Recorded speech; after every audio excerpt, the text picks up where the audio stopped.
Hello, I'm MCToon, and it's Friday night, and I am here. It's a different night than usual, and so what's happening is there's a debate that's supposed to be happening, and I'm going to do a live commentary on it. Now, that particular one, to my knowledge, hasn't started yet, and so, oh, there it is. There it is. It's coming. It's coming. So here, I'll tell you what's happened. And I need to do a little something here. I need to update the thumbnail because I'm gonna change the thumbnail. And so I need to do this. Hold on a second. There it is. Done with the thumbnail. And so it's I think having the thumbnail caused my system to be a little sluggish because I'm running Photoshop and it's a little bit of a hog. So let's see here. Close off these things. So, all right. So I'll tell you the story. A couple days ago, I got a message, an email from somebody saying, "Hey, can I talk to you for a bit? I'd like to pick your brain on something." I said, "Well, sure." So I set up a call, and a couple days ago we talked, and this guy had gotten invited to debate Dearth or talk to Dearth or something like that. And so he prepared himself. He watched a whole bunch of things from Dearth and was ready to go. And then it was on Jeranism's channel. And then he didn't get to talk to Dearth. Instead, they did a bait and switch, and he talked to Austin Whitsett. Yeah, Whitsett. And if you've ever heard Whitsett talk, you know that he comes up with the most insane things, and normal people are like, what the hell are you even talking about? That makes no sense. And you don't even know how to respond because it's so insane. So yes, he's the word salad bro. Anyway, so we are going to be watching that debate because that's what's happening now. It's the debate. Again, he said, "Can we come back? I will prepare more." And so the guy's name is Bryant Meyers, and he's a former professor. He's got a background in electrical engineering. He knows his stuff. He does know his stuff very well. But when you're talking to somebody that's, basically insane, people are caught off guard. They're always caught off guard because it makes no sense. Like, oh, wait a second. When they say the natural antecedent of gas pressure is a container, normal people are like, well, no, that's not true. And then they start like going into, here's why it's not true. But in a debate, it's too late. So what I'm going to do is I'm going to set up the live chat. Let's see here. Their live chat, which is on Witsit's channel. And your live chat, and the anyway, so that's what you're gonna see. Here's the setup. Let me get it in place, and then I will I'll let you all see it. But in the meantime, how are you all doing? This is exciting. I'm glad that so many people came on a you know, on a the Toon signal has been lit. All right, I gotta mute that. Let's see. So I'm like, I'm gonna head out now. It was almost done, so it wasn't.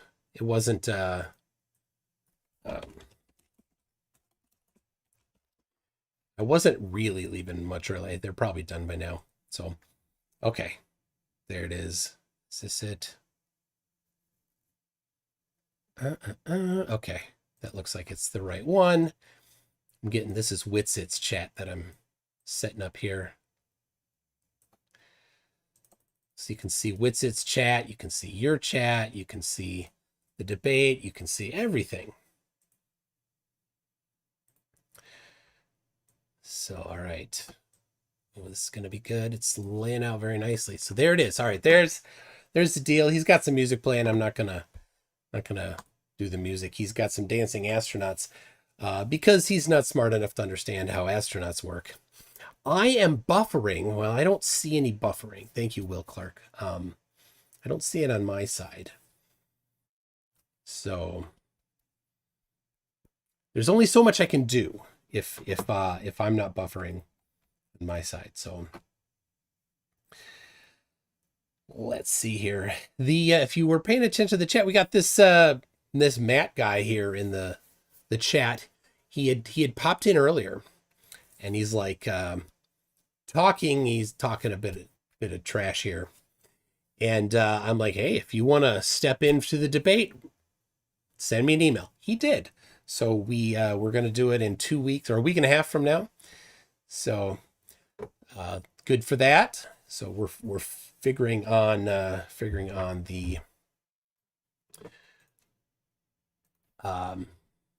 18th at 6 p.m. So, all right, let's see. I got to change the title. Bryant Meyers versus Whitsett. And then afterwards, Bryant has said that he might be able to pop in. So we'll see if that works out. There it is. All right. Saved it. We've got the new thumbnail, the new name, and all right. Let's see, man. No, just all right. Oh, you don't. All right. So you don't hear it yet. But so Bryant is he's got his website, defeatingflatearth.net, dfe.net. I'll get you the link here. And he has put more effort into that in about 8 weeks than my website. It's significantly more work that he has. It's amazing, absolutely amazing. So go look at that, and I'm going to get the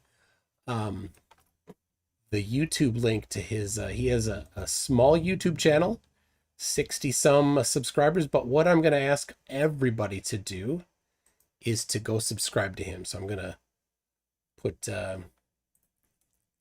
it is. Copy that. So go right now. Subscribe to him, please. I would love it very much if he came out of this debate with a good foundation of subscribers. There's like 200 of you right now, 194. So just go and subscribe to him. Witsit's intro just keeps on going. Okay, I think it might be done. Nope. Still not done. My goodness. Witsit. Let's see. There we go. It says show starts now. There we go. In a world. What up, everybody? Thanks for kicking it. He has to start everything with smash in the a world. up. Because we got everything has to start with in a world with him. All right, so right. Brian and I are going to have a little debate. The two primary subjects will be the spin, or shall I say the alleged spin, of the Earth and gravity. we're hoping to have it be cordial and respectful. Last time he kind of had to go 4v1, so we want to give him a fully fair opportunity to voice his side.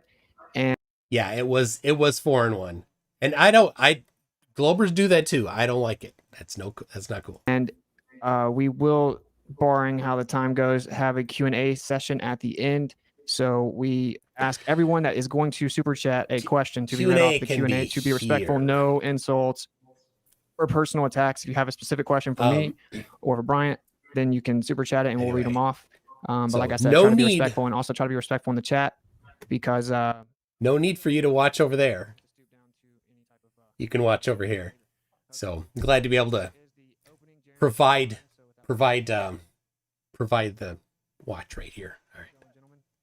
Doing great. That was a great intro, by the way. That's, even though I don't agree with the premise. Oh, look, it's sharing. This will be fun. And just to piggyback off what Austin said, make sure if you're in the chat to try to be polite. Maybe think of Brian as your grandpappy or something. Just be respectful. We don't need to attack the person, attack the argument if you want to attack anything. And not that old yet. No, yeah, well, close. Maybe. I'm getting there. 52 is not. That's grandpappy age, I'm telling you. Yeah. So I guess the way it's going to work is we're going to just have each guy give 10 minutes to give their opening, and there'll be no. Of course, they're supposed to provide positive evidence, which we all know Austin has never done. His position is he doesn't have a position. Of course, then he makes lots of claims. Interruptions. So it should be pretty simple from there. And I think you're going to start, right? Right? Yep. I'm going to start. Do you want to tell people who you are real quick? Oh, yeah. Bryant Meyers, actually a former physicist and teacher. I did teach at Central Michigan University, so I actually was a college professor. I've been really into energy medicine, pulsed electromagnetic field therapy. I have a best-selling book on that topic on Amazon. And it's basically magnetic fields that change with time, and it has tons of research. It's been one of my main passions the past, I would say, 15 years or so. But I'm a passionate. I love science. I read science for fun. So I had a lot of friends that got into the flat Earth movement, and I did look into it and the claims. And obviously, my side. I mean, I feel the evidence is overwhelmingly on the globe side, but that's just my position as a physicist, and I'm hoping to, in these two departments of gravity and spin, present that evidence. And word. So Jaron, I think you just whoever's talking, I guess, presenting, like, just make them big. Okay. We'll just kind of do it that way. Okay. And just did you say there's a sound problem, or is everybody on the same level? Someone complained about the levels of the mic, but I don't know. A bunch of people were saying it sounds fine. So, there's always the one person that does that. So yeah, we love that. I think we're good. Sounds pretty equal to me. Oh, it just says Brian needs to get closer to his mic. So I remember last time you said that you thought you were a little quiet. I think he sounds fine right now. We say something. He's joking around. That was a mute. I'm a little blurry. Oh, say Sean O'Brien. Can you hear me now? I'm blurry. Okay. I'll turn you up a little bit just because I think you're going to be quiet. Oh yeah, I could maybe. I got to get used to these mics and keeping I like to just kind of go free for all. But there we go. How's that? I got you a little higher on your mic. I have it on manual focus. Hey Zoomy, welcome to Einstein. All right, well, great. So we're going to start with gravity. Now, I just wanted to begin with a quote by Albert Einstein. No one must think that Newton's great creation is overthrown in any real sense of this theory of relativity or by any other theory. His clear and wide ideas will forever retain their significance as the foundation on which our modern conceptions of physics have been built. So that's Albert Einstein. And I just want to, before I get into my... That's genius. Now they can't say that Einstein debunked Newton. My presentation on some of the evidence that I have for gravity, I just kind of wanted to lay down University of Berkeley is kind of this idea of a scientific law, because it does seem there's a lot of confusion on what a law means in science. And in everyday language, a law is a rule that must be abided by or something that can be relied upon to occur in a particular situation. Now, scientific laws, on the other hand, are less rigid. They may have exceptions, and like other scientific knowledge, may be modified or rejected based on new evidence and perspectives. In science, the term law usually refers to a generalization about data and is a compact way of describing what we'd expect to happen in a particular situation. Okay, so Newton's universal law of gravity, let's just start here on Earth. Things like bridges, roof systems, stadiums, aircraft hangars, bridges, auditoriums, building structure, bike frames, ladders, scaffolding, pliers, scissors, automobile suspensions, just equipment, planes, trains, automobiles, just the structure of the world around us is based on Newton's laws of gravity and Newton's, 3 laws of motion. So look I just want a little show and tell here. At Georgia Tech, I was electrical engineer, and I had to take these classes called statics and dynamics. And this book right here is 1,400 pages. That's a tough class. For an electrical engineer, that's a tough class. That's fun, a lot of stuff, but it's outside your field. It's a little different. Of just using basically Newton's laws, no electrostatics, pretty much just all Newton's laws of motion and Newton's laws of gravity. So the world around us is living testament that Newton's laws work. And this is what a scientific law is all about. It's about things that work. It's not about trying to explain why they work or necessarily the deeper meanings behind them. That's the job of a theory, and those also can be modified. So I had a little fun last night. One of the beautiful things that I like about Newton's laws is they're so simple. And again, you don't have to really follow along. It's actually not that hard to follow along. So, Newton's law of universal gravity is G m1 m2 over r squared. And here I have me and m. So that's the mass of the Earth and a small m, which you'll see in a minute why I'm doing it this way. And now we can rearrange this kind of in a clever way that F equals ma, as a lot of people know from school, right? We all heard that equation. So if you regroup the first equation up here, and you see that you get your little m out, the rest of it is a over here. So this basically, you can now then say, okay, that's the acceleration due to gravity. Just very simple. So this g here, this little g is our well-known 9.8 meters per second squared. And to complete this whole process, all we need to know is big G and the mass of the Earth. And this is where the Cavendish experiment comes in, and Cavendish-like experiments. And it's just kind of worth noting down here that the acceleration is also, you can say it as F over m. So if you have a small mass, that's going to have a small force. It's an appeal to authority, they acted on by the Earth. It's an appeal to an experiment. It's going to accelerate the same as a big force with a big mass, because the acceleration due to gravity, or the force, is more on a bigger object or a more massive object, but the inertia is also more by the same exact amount. This is why all things fall at 9.8 meters per second squared. Way over Whitsett. So it's really cool. He has no clue. And we can even take these laws, and this is where the universal motion comes in, and we can derive Kepler's laws. I mean, I won't get into all of them because I don't have time, but Kepler's laws basically said there's 3 laws. The first is the ellipses, the second is equal areas and equal times, but the third law, he didn't know what this proportionality constant was.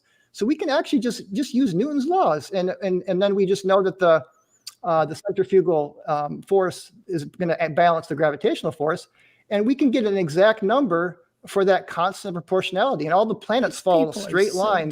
So again, we don't have time to get into it, but it's really nice that this law of gravity here on Earth extends. These idiots, their paper doesn't fall at 9.8 meters per second squared. They're unaware that multiple forces can act simultaneously. How can you be that dumb, people? To our solar system, one of the first scientific ideas that got extended beyond just the Earth. So let's look at just Cavendish real quick here. We don't have a whole lot of time to go through it, but the Cavendish experiment here, let's just look at the experiment. Basically, there's 2 large masses that are fixed, and you will have 2 swinging smaller masses on a swinging torsion scale. As the smaller masses are attracted to the larger ones, they twist the wire, and that twist, along with the oscillation times, allows us to calculate G, the gravitational constant. I can see the Once we have G, the gravitational constant, we can then determine the mass of the Earth, and based on some of the equations that you just saw. So now I just kind of want to go through, and by the way, it's not just Cavendish. There's other. Oh, can we share my screen now? Mm-hmm. Yeah, thank you. Can you share my screen? I don't know. I only have a remove. There you go. Thank you. Oh, there you go. Yep. So anyway, besides Witsitt's Cavendish, there are other probably running it because it's his. Early on, there were account. other measurements of G, in totally different ways, and they're getting the same number. This is kind of a key theme here, is that we can calculate the gravitational constant in many different ways. And now, but I want to just look at a few modern day Cavendish experiments here, because these are the ones that are just so very accurate. And I know some of the rebuttals of some of the flat Earth enthusiasts will say. But you got to understand these tests take everything into account. The exact, the balls are perfectly homogeneous. The dampers, they put coatings to eliminate the electrostatic effect. A thin gold layer is very, very carefully done to ground it out, no electrostatics. The air density, thermal effects, electrostatic is also shielded and grounded. And then the magnetic effects, they'll use mu steel shields on the balls, and mu steel blocks magnetic fields. And here's just a little table. You can see all of these different, and they know all of the things that can lead to inaccurate results, to incredible accuracy. So there's been a lot of different Cavendish-like experiments done over the years. And recently there's actually now about 200 to 300 peer-reviewed Cavendish-like experiments. And here we have the Committee on Data for Science and Technology, that the CODATA, which lists here the most accurate, most careful experiments, and they come up with a value for G that's around 6.67 times 10 to the minus 11, but it's out to 4 significant figures. That's incredible accuracy. And from the lowest, if you swing all the way back and forth from side to side, that's only a 0.07% difference from the highest to lowest. So it's incredibly accurate. But interestingly, other constants of nature are more accurately known. It's just gravity's one of the most difficult to measure, but it's still very accurately measured. So, so based on time, we don't really have time to go into the details of all these, but I did set up a page on my dfe.net, my debunkingflatearth.net site. Most of them don't work. /G, you can see these studies. I got 12. How dishonest they are. This guy here. Most of them don't work, and none take electrostatics into account. But wrong if they have a common ground. They are at the same electrical potential. Electrostatics have been taken into account. It's very easy to take into account, but these people have been fooled by people like Witsit. How do you take electrostatics into account, Witsit? They don't know. They have no idea what electrostatics actually is and how to apply it. Really good peer-reviewed studies, and they're not all Cavendish, but a lot of them are. And you'll see that these, like I explained just a little bit ago, these were all incredibly carefully done, meticulously. And the fact that they're all getting almost the identical number, if you had like electrostatics or magnetism or other confounding variables, you would be getting wildly different numbers from test to test. Gunman 2.0 would like a shout out. There you go. Shout. You would not be getting this precise numbers every single time. And just look at the precision here. They're putting these in vacuum chambers. Some of these experiments did them almost near absolute zero. Just absolute incredible accuracy. Now, this is one test I wanted to share because I've heard some flat Earth enthusiasts will sometimes say, well, that's just a man-made piece of equipment. I want to see something in nature where mass attracts mass. Well, here you go, the Mount Schehillian experiment, which also has been done multiple times.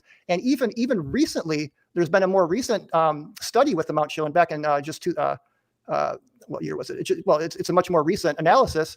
And again, this particular study that was done more recently came up with a density of the Earth that was very, very accurate. And Mount Schehillian is just very symmetric, so it makes it very easy. So anyway, we're just kind of running out of time here, but you can just check out my link, and I have a lot of good other things you can see. And don't really have. Oh, this is from Statics and Dynamics. These are the kind of free body diagrams that you need to know. And in science, like bridges, this can be life or death if you do not construct these bridges properly. And by the way, it's not just G. It's actually mg, and it's you can't just use G alone to build these things with statics and dynamics. And so we're out of time, but I didn't have time to get into Einstein's gravity, but I think we can talk about that later. Okay. And Austin, you gonna go? You're not sharing your screen, right? Okay. Well, I do want to let me just share the screen real fast. I want to play like a couple seconds of this video. Right. Right. Derp. So when you start it, I'll just play this video. Hopefully they can hear it. I don't know. I will now show you a short video of former MIT physics professor Walter Lewin. Oh, wait. No. Oh, he's going to put words into Walter Lewin's mouth that Walter Lewin So what holds our world together? didn't say. Well, on the nuclear scale, 10 to the minus 12 centimeters. Walter Lewin does not agree with you, Whitsett. You're lying. You're putting words into his mouth. You're using his words to lie. Very important are the nuclear forces. On an atomic scale, up to thousands of kilometers, it's really electric forces that hold our world together. But on a much larger scale, planets and stars and the galaxy, it is gravity that holds our world together. Yep. And now you may say, that's very inconsistent with what you just told us. Because didn't you tell us that D cancels? If you do that? All right, anyway, that's enough. All right, so there you go, explaining up to 1,000 kilometers, everything you observe on the Earth is electric, everything that you observe on the Earth. It's 10 to the 26th, some argue 39th power stronger than gravity even claims to be. As for this law, talking point. He's such an idiot. He has no clue what it actually means. Downward acceleration is an effect. So not everything goes down. Sometimes things go up, but there's a downward bias on the Earth. I actually agree with that. 9.8 meters per second squared is agreed upon average. It doesn't happen every time. Objectively, it doesn't happen every time. It changes. It's just an agreed upon average. It fluctuates. But we use that convention so that we can build things like bridges, etc. You can replace little g with a letter A, acceleration. You don't need it. You don't need the cause, claim, effect. Talking about Kepler's law, that's planetary movement of bodies. This is a whole different conversation than what we utilize on the Earth for everyday use cases of downward acceleration. It has nothing to do with planetary movement or this idea that there's bending and warping of this is supposed to be his positive evidence. Space-time. In fact, Newtonian physics isn't even used anymore. It doesn't work. It was debunked. It doesn't work to explain the solar system. There he lies. Much less further than that. So when we talk about what's on the Earth, well, we're talking about, we want to use science. We want to actually prove things. Oh, he hates science. Okay, so science, they love to say science proves, but it doesn't. When they proposed the globe, they thought, well, the only way the Earth can be a globe is there has to be something called gravity. That's the actual evidence for gravity. So if we want to say we have a dependent variable and naturally occurring observable phenomena, things go down. Things go up and down. So things have direction or different vectors. So what causes something to go down? Well, let's figure it out. Everything that goes down or up, everything that exists in the world is electrostatic. So, but what's the charge? The charge depends on the force. All molecular and the force depends on the charge. Molecular attractive forces are electrostatic in nature. So anything going up or down is electrostatic. So let's manipulate the variable of electrostatics and see if it can actually affect the direction something goes. It does, objectively. Things go up and down relative to the electrostatics. The electrostatic field, you have electrostatic induction that goes to the object, and that relationship will cause things to go up and or down. We have all kinds of things that happen in nature that show us this. In fact, bumblebees actually levitate over flowers. Oh, it's the old wives' tale. And seeing as they accumulate positive charge, which there's actually no such thing as positive and negative charge. You have charge and discharge. It's a convention. There's no. Oh, that's so stupid. Nothing negative in nature, but that's a different conversation. So it gets positive charge in the air. It floats over the flower that has negative charge, and the pollen will actually levitate up to the bee and stick to it.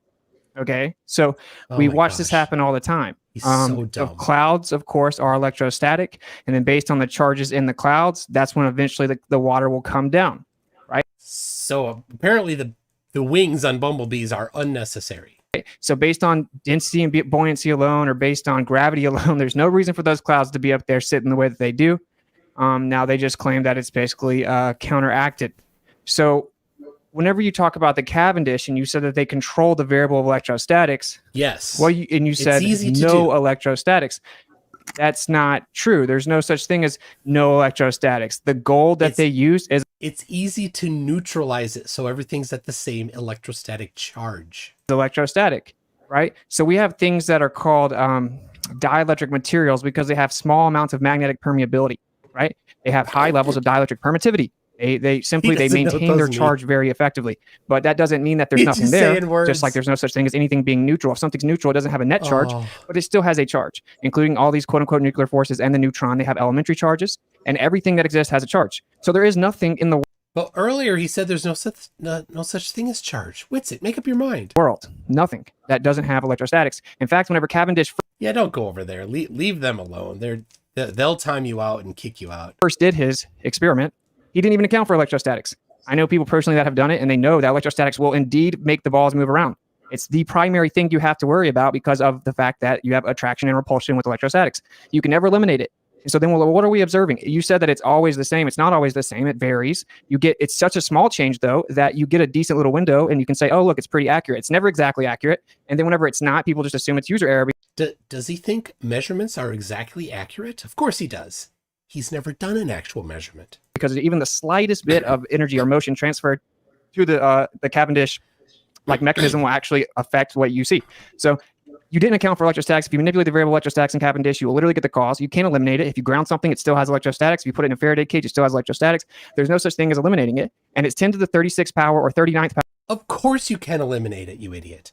You have no clue what you're talking about. power, stronger than gravity even claims to be. So all this stuff about 9.8 meters per second square, that's an agreed upon average. It's not consistent. That's just an effect. It isn't exclusive to the idea that the Earth is a gigantic ball with bending and warping of space-time.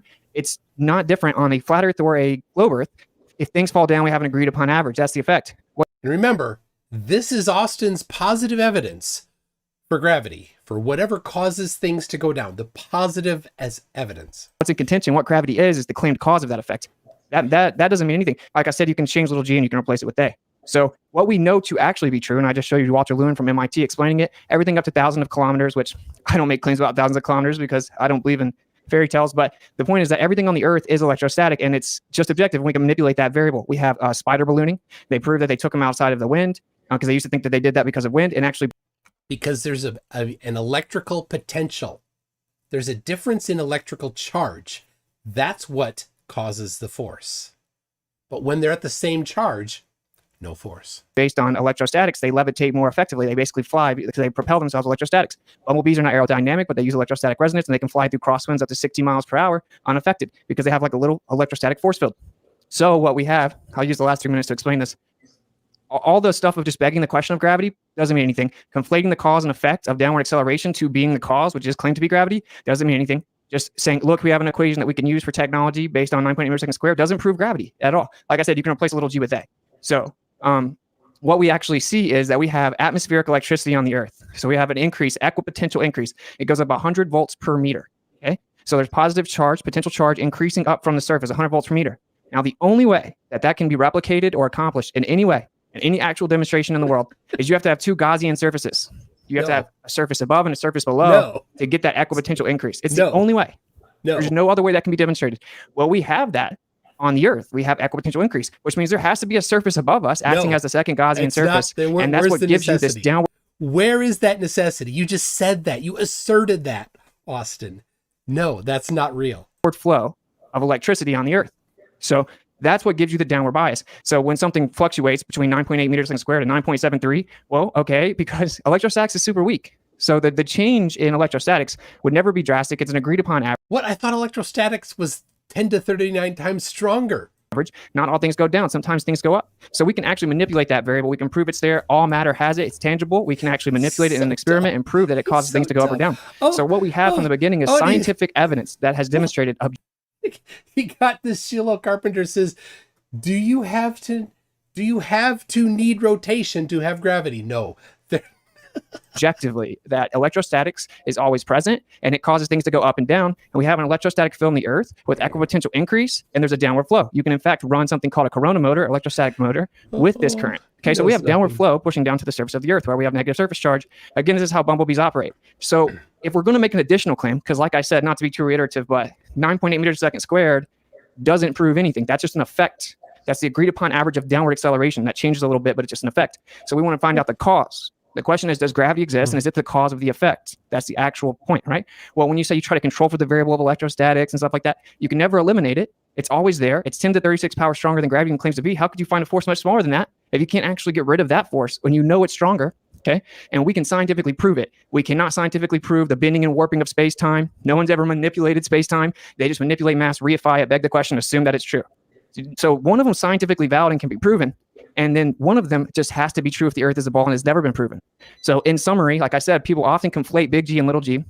They just invoke 9.8 meters per second squared saying that it proves gravity, but it does not. And Newtonian physics is not what the globe Earth model uses anymore because it doesn't work. And the reason that they didn't just acknowledge the natural intrinsic electrostatic nature of all things, and that's why things go up and down, is because it's way too weak to cause gigantic planetary bodies to move around each other in a vacuum at vast distances. And that is the only reason that something else was come up with. And there's no empirical scientific evidence for it, but there is for electrostatics. It can be manipulated as the IV, and you can prove it.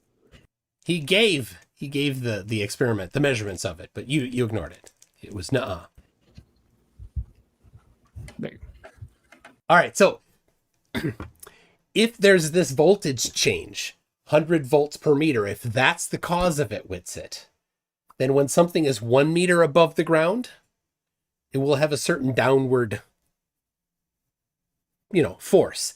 And if it's 2 meters above the ground, won't it have double that because that electrical potential is doubled, or at least be proportionally higher? What's the formula for that? What's the law that governs that, Witsit? Okay, about 5 minutes. Yeah. He doesn't know. It's all magic to him. You're gonna go first, Brian. Yeah, I'm gonna go first. Just 5 minutes. 5 minutes. Yep. Go ahead. Okay. Well, we only have 5 minutes, so I'm just going to go through. From my understanding, I mean, it's just my time, but that it's density and buoyancy, or electrostatic, incoherent electrostatic acceleration, and density and buoyancy takes care of the rest. So the density and buoyancy are still there. So let's first look at the problems with density and buoyancy. So the problem number one is things that are more dense and less dense fall at the same rate. And I actually did an experiment with a lead ball and a cue ball. The lead ball was 7 times more dense than the cue ball. And I got up on my ladder and I repeated, and I'll videotape it if anybody wants to see it. And I dropped it again and again and again. They both fell at exactly the same time, every single time. And again, you hold both in your hands, and the lead, but you can tell it's like 7 times more dense. Second problem with density: things should fall faster further up as air resistant as the air is less dense as you go up in altitude. But we know the downward acceleration slightly decreases with altitude because, again, little g, we got the formula for it right here. It's a very simple formula. We can actually calculate very accurately the gravitational acceleration at any distance above the Earth's surface. And the only thing that we have to account for is the centrifugal force, which does vary that from the equator to the poles. But once you take into account the centrifugal force, everything is very smooth. The gravity is very constant across the surface, and it drops off by 1/r², big R. That's the radius of the Earth. So you got to be a radius of the Earth distance away before you get a 1/4 drop off. Now, density is a scalar with no direction. Gravity is a vector. So we know, but I know you guys use your incoherent acceleration to try to give the vector there. Here's another thing: density towers break down in microgravity. If you've ever seen some of the images of that, Martin H, let's let Bite Mahagas through. And while I'm paused here, Mad Apple said, "Don't be afraid of your new glasses. They're amazing." I got them. Thank you for reminding me. Mark Beiser's been a member for 28 months. He says, that was a lot of words to say nuh-uh. And yes, but he did also say electrostatics and basically just said it. And then Delcos says, the fact people actually listen to Witsit is genuinely terrifying. Not even a joke. It's an existential horror. Yeah, very true. If you can see that the density towers don't even work when you got a zero gravity. Now the problems with buoyancy. Can I share my screen here for just a couple minutes, Sharon? Yep. Okay, thank you. Okay. So the problems with buoyancy is that buoyancy literally is defined by gravity. I mean, the actual formula for buoyancy is it's the density of the surrounding fluid times the volume, which gives you m. That's units mass times g. That's gravity here. So it's basically mg, and it's not just g replaced for a in these books. It's mg. It's the weight. So you got to incorporate the mass there too. And you can see right here a great little demonstration of this is in like a free fall environment. So when you take out gravity, you can see buoyancy doesn't work anymore. So again, this shows you buoyancy depends on gravity. So we got over that. So now I want to get into electrostatics here from our remaining time. So, and I'm not going to have enough time to get through. We can talk about this in our discussion. So there's some catastrophic problems with electrostatics. I say catastrophic because they are. So gravity depends on mass. Electric field depends on charge. Electric field and electric charges can be shielded. Gravity cannot, provably. Shouldn't we be able to step inside a Faraday cage and levitate? I mean, we can shield electric charges. Why don't objects of different electrical charge or magnetic properties fall at different rates? I mean, we know this. Different diamagnetic and different, conductors versus insulators. I mean, in electric fields, they would have forces acting on them in different ways. And again, why do magnetic, paramagnetic, and diamagnetic objects all fall at the same rate? So again, you can get a magnet or a non-magnetic object, and gravity will pull them down equally every time. Electrostatic charges can be attractive or repulsive. Gravity is only attractive. The source of the electromagnetic attraction and how it works on, So what is the source of this electromagnetic attraction? How does it work if bulk matter is neutral? So again, I got my little thing here. I wanted to have Austin. Oops, it's my camera here. So we want to kind of go over this side here. We want to get an F equals something up here. I'm sorry, share my screen real quick. I just had just a couple slides here that are important. So the problem with this too is the fact that these electric fields that Austin talked about, they fluctuate wildly, and that at about 30 kilometers, it's almost zero. And we know gravity keeps going beyond 30 kilometers. So it just doesn't work. It doesn't match reality at all. In fact, the electric field changes not only around thunderstorms, but around, the time of day and the seasons. So So again, we can get into this in discussion. Okay, Austin, you're up for 5. Here comes the nuh-uh. All right. So I never claimed. So you started off talking about density. Why density does? Oh, it says the host says. Oh, never mind. So yeah, my bad. I never claimed it did. Right? Like density is one thing. You can't have density without electrostatics. So everything that has density, and if you look at the periodic element chart, I don't necessarily believe all the atomic theory, but it's a convention. It obviously there's a correlation in density and electrostatics. That's why it's one of the main variables addressed on the chart. But anyway, density itself isn't the full answer. I actually agree with that. Your examples aren't particularly great, though. If you use 2 different densities and you drop them, well, you drop them from a few feet above the Earth, and they're going to go roughly the same distance down. The primary thing to figure out, what is the determination of the vector? What determines the direction itself? Once it goes down, then, it's agreed upon average. I mean, until you drop something 5 miles in the air in a vacuum chamber, you really don't have much to stand on. That's wrong. You don't have to do 5 miles. How ridiculous is that? What kind of arbitrary decision is that it needs to be 5 miles? And dropping it just a few hundred feet in the air doesn't really mean much. And again, downward acceleration does change drastically. We use gravimeters all over the Earth, and it's different all over the Earth. The downward acceleration of little BB used interferometry. They also have spring-loaded ones. They show different rates, actually. So it's not this magical, consistent 9.81 meters per second squared every time. That isn't true. That's like a misnomer. I don't know why people say it. But yeah, so it's not just density, but whenever there's a density of an object relative to the density of the medium, that's going to determine direction. That buoyant force that's resultant is much stronger than electrostatics. And in fact, of course, it's even stronger than gravity, right? I thought electrostatics was the strongest, Witsit. Even in this theoretical idea that there's gravity here, this other type of gravity, because actually gravity means gravitas and weights. Anyway, the buoyant force is stronger. It goes up and down, just like the elastic velocity, the kinetic energy of gas. It's stronger than electrostatics. What it does is it sets the bias. So even if we have slight fluctuation in thunderstorms or lightning or whatever, it's very weak. It's very weak. Like when you use a Van de Graaff generator and you make like a little paint chip float or a piece of paper, you can use iron, you can use all kinds of stuff. That's like, those little chips are equivalent to like Mount Everest, right? So the point is that it's very, very, very, very weak. It just sets the up and down. That's why you wouldn't see much of a change in downward acceleration, because it would have to be such a drastic manipulation and variance to get any type of difference. But that's not the question. The question is like, what actually causes it to go up and down? And there is no problem with electrostatics other than it's not strong enough to make the Earth spin around. And you said something about at a certain height, right? Like, so you're talking about like at a certain spin around? Why would you think that electrostatics would cause the Earth to spin around or even bring that into it? Height drops off.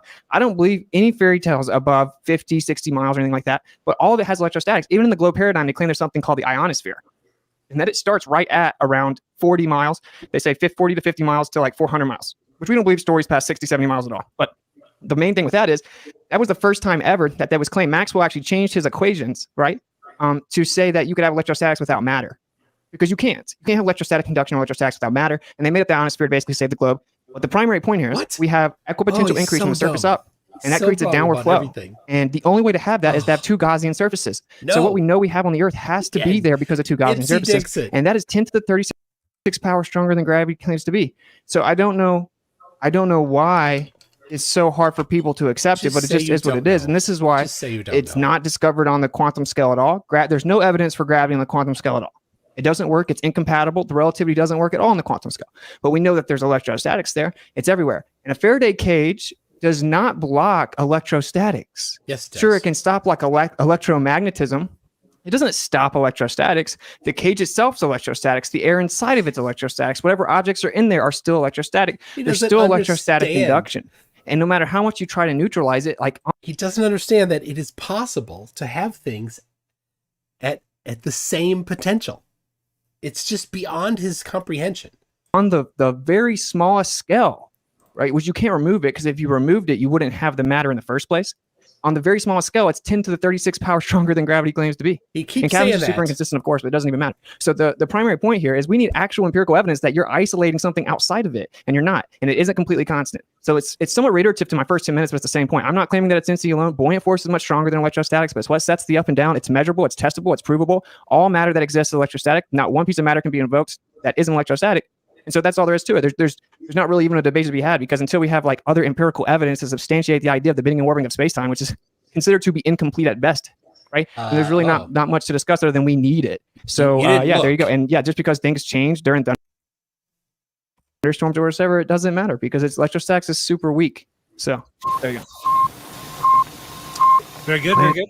Land the mod. So he claims, this is what's crazy. He claims that it's electrostatics, but if the charge reverses, it's okay because it's still electrostatics, he says, because it's weak and it's also 10 to the 39 times stronger. Okay, is that okay? So now we just opened up just a discussion. So, so basically, Austin, like what? So I have an equation that can make excellent predictions. So what do you have for predicting all these things? Because I'm telling you, the electric field of Earth, and I have a book here on the Earth's atmospheric electricity. At about 31, this is about 50 kilometers or 31 miles. I mean, there's a very highly conductive layer. The electric field is falling off to, I mean, almost zero. It's like just like the millivolts per meter. I mean, it just gets really down, and the average is 8 volts per meter going up to 30 kilometers. And this is actually from one of the things you were showing on your Corona motors, right? They actually had this diagram on your Corona motor little thing. The guys that did the Corona motors drew this diagram. And I saw you using that demonstration on one of your videos on Corona motors, right? And they were basically saying the same thing that I'm saying. But see, gravity doesn't stop at 31 miles up. Gravity keeps going out. I mean, so this just doesn't work. I mean, and with lightning storms, it's even worse because you say it's a incoherent, incoherent dielectric acceleration. That's, I mean, that you says that gives you the bias of the downward acceleration, but during a thunderstorm, it reverses direction and increases 100-fold. How does that work? It doesn't. Okay. It doesn't How does it work? reverse the entire Earth's electric field. That never happens. It reverses the field where you are. Wait, 7 million lightning strikes a day? That is a lot of reversals. And if you That's what gives the Earth its negative surface charge. If you pick up a book and understand Earth's atmospheric electricity, you would start to realize what you're saying is nonsense. Do you think the entire Earth's electric field flips? No, what's happening, it's a global circuit. What you have is you have the downward, like you said, the fair weather electric field, as you're saying, coming down. Then you've got like currents in the Earth, and then the lightning strike, it's putting it back. So it's a circuit going around. So in the current, the fields are going sideways here up on these upper layers. Yeah, so that would mean gravity would be going sideways up during here. an electrical storm. It's always storm. down, Austin, always down. It's always down because there's an equipotential increase of positive potential. It reverses. Why don't we start levitating around a lightning storm?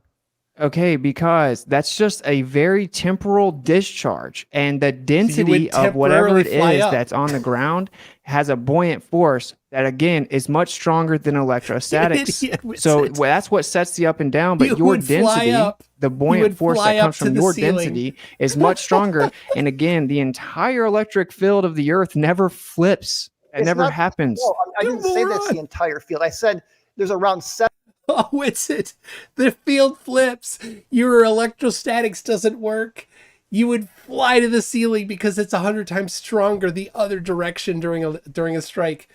7 million lightning strikes a day. So that's a lot of reversals of polarity. And the point is gravity is always a very, very smooth. I mean, again, you said it varies a lot. It does vary. I agree, but it doesn't vary by more than 9.77 to 9.83 at the surface. That's not even entirely true. It doesn't matter. I got a source for that. Actually, it is true. There's gravitational anomalies. There's like 7 different types of gravitational anomalies. But I'm telling you, the acceleration of gravity is very well mapped out by geodesists. Very well mapped out. Why wouldn't that work with electrostatics, though? Again, I just told you, because the electric field is dropping off a lot more quickly than the gravitational field is. You know what the gravitational acceleration is at 30 miles up, Austin? The gravitational acceleration? Again, I can use pretty much always the same. I can use my equation to make accurate predictions. You don't have. Pretty much always the same. He just destroyed himself. It's pretty much always the same, but the electrostatic potential is drastically different. Have an equation. You don't have anything over here. See that red box, Austin? Yeah. You don't have anything to put in that box to make any predictions. Or if you do, let me know. Well, for force, that says F equals. So yeah, force equals mass times acceleration. Okay, but again, the acceleration. Where are you getting that from? Electrostatics. That's what everything is. It's literally all electrostatics. Use Coulomb's law to derive that. Then, if you're using electrostatics, we could use Coulomb's law, but it doesn't matter. That MA to Coulomb's law, and I tried that. You know what you get is nonsense. Absolute nonsense. That's a lot of specificity you got for us there, Bryant. The thing here is, my God. That's what Walter Lewin, when he did his presentation on electrostatics, he derived Coulomb's law. That's the gold. Coulomb's law. Electrostatics. I know. Yeah, it's almost exactly the same as the gravitational law, but it's just charge is Give different. us an equation that will give Let us Austin finish that thought. Go ahead, Okay. Austin. It's just charge that is different, but the point is that downward acceleration is just roughly agreed upon 9.8 meters per second No, it's squared. Brian. measured. It fluctuates a little Measured, bit. it's It's not not agreed. constant. It changes all the time, and it actually changes during thunderstorms. I've read the data. During thunderstorms, how fast something falls at the surface changes. So how does that work? By your claim, it must reverse, Austin. Well, show me the research. Can you give me a reference on the study that shows that, please? Sure, yeah. Okay, send it to me. Yeah, I mean, I'm not going to. I'd love to see that how gravity changes during a thunderstorm. I would love And to. during rainfall. Okay, I'd love Isn't to that see interesting, though? Brian, but just I will send you all the resources. Well, listen, Hypothetically, what would be your answer? Because this is well documented at Mass. universities. Changes of Well, mass. I'm not going to say anything until you show me that study because I'm skeptical. Because I know gravity cannot be shielded, Austin. I know this. So what you're saying can't be possibly true. What can't be? You're just reifying it. Do you know what a reification fallacy is? No, 1 minute back and forth so that we're not. A reification would be claiming the model is accurate, going for the model instead of reality. And reality is that it's been measured.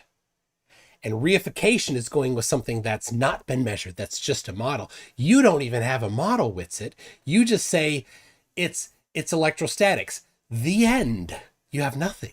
Talking over each other. Are you guys okay? I mean, I think we're fine. So we can just try to keep it both things. Do you know what a reification fallacy is, Bryant? Yeah, I do know. But again, science doesn't claim to be. We're using models to make accurate predictions. We're not trying to say that the model is the thing. We're just saying that these models of gravity that we have work, and the ones you have don't. You don't have any model. Yeah, I do. I just replace your little g with the letter A. Okay, but then you got to set ma equal to what's the force then? That's Coulomb's law of electrostatics. If otherwise, is it F equals D for density? I mean, what are we going to put in there? Do we There's electrostatic field, but do we set density equal to ma? I mean, is that what we should put? D equals ma? Wait, time out. You said gravity can't be shielded. You know electrostatics can't be shielded or removed. Yes, it can. Provably. It's called the dielectric constant. Every material has a dielectric constant which shields electric fields. You can't shield an electrostatic Yes, field. you can. Your body objectively cannot. Yes, you can. Your body has objectively a are an dielectric of idiot. 50, Austin. Witsit. Your body actually shields electric fields up to 50-fold. Are you saying that we can shield electrostatics? Electric fields, yes. Electrostatics. Yes. Electrostatics. Yes. If you have an electrostatics Yes. object, it's giving off an electric field. That's how it works. There's an electrostatic field. But can you ever shield from electrostatics? Yes. You can. You can shield electric fields. You can't, Bryant. Well, show me the paper that says my that. gosh. Please. Okay. I'd love to see that evidence. You're making the positive claim that you actually can do it. So He what, you made the use a positive Faraday claim. cage? That doesn't do it. So what else are you going to use other than a Faraday cage? Pick up any electrodynamics textbook. Electric fields can provably be shielded. Provably. You cannot eliminate the variable of electrostatics, and you can't block. And Faraday cages stop electromagnetic transfer, not electrostatics. So this is the point, man. You don't have evidence for your claim. I can tangibly manipulate my claim. That's the difference. You have no There's clue. 12 peer-reviewed studies that I gave. I didn't get one peer-reviewed study from you. Yeah, I can give you all kinds of evidence. get I'll give you, but nothing. listen, this is what I want to know. Nope. Why does He's the got acceleration change at the surface if gravity's constant and always there? Why does it change? It changes because of the centrifugal force. It's actually gravity doesn't change. Okay, what changes is the you got to subtract the centrifugal acceleration. So the effective net force at the equator is less than the poles by about 5%. Because for two reasons why. Number one, the poles the equator's about 14 miles wider, right, than the equator. And then the equator is 14 miles wider. So you're a little further from the center of the Earth, and you're spinning. So you got to subtract those two things. So it comes out to 0.05. But it's only a difference. 9.77 to 9.83, Austin. That's not a very big difference. But you said it was constant. So the point is that it No, changes he didn't. because electrostatics is super he weak, didn't say Bryant. it's So the constant. fluctuation in the Brian, fluctuation in the electrostatics won't change it much because it's super weak, but it does change. And I already told you, I haven't showed you yet, that it changes during rain and thunderstorms and lightning storms, which goes to show you there's a relationship. And the reason why it does change is because there's more mass. There's more mass. If the gravimeter is surrounded by water, there is one that's in a castle that's surrounded by water.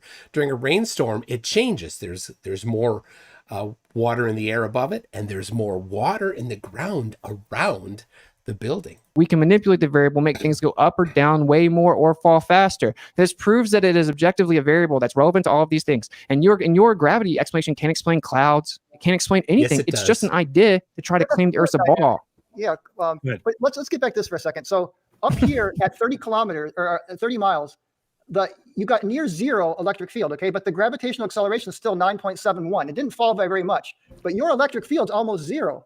So how in the world can that account for, again, the 9.8, 9.8, you're right. It's an average across the surface of the Earth, but it only varies from 9.77 to 9.83.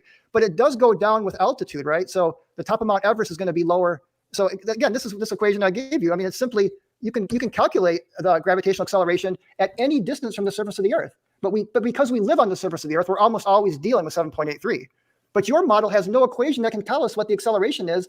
Do you agree it's a 1 over r squared law? Can you at least acknowledge that maybe it's a 1 over r squared drop off?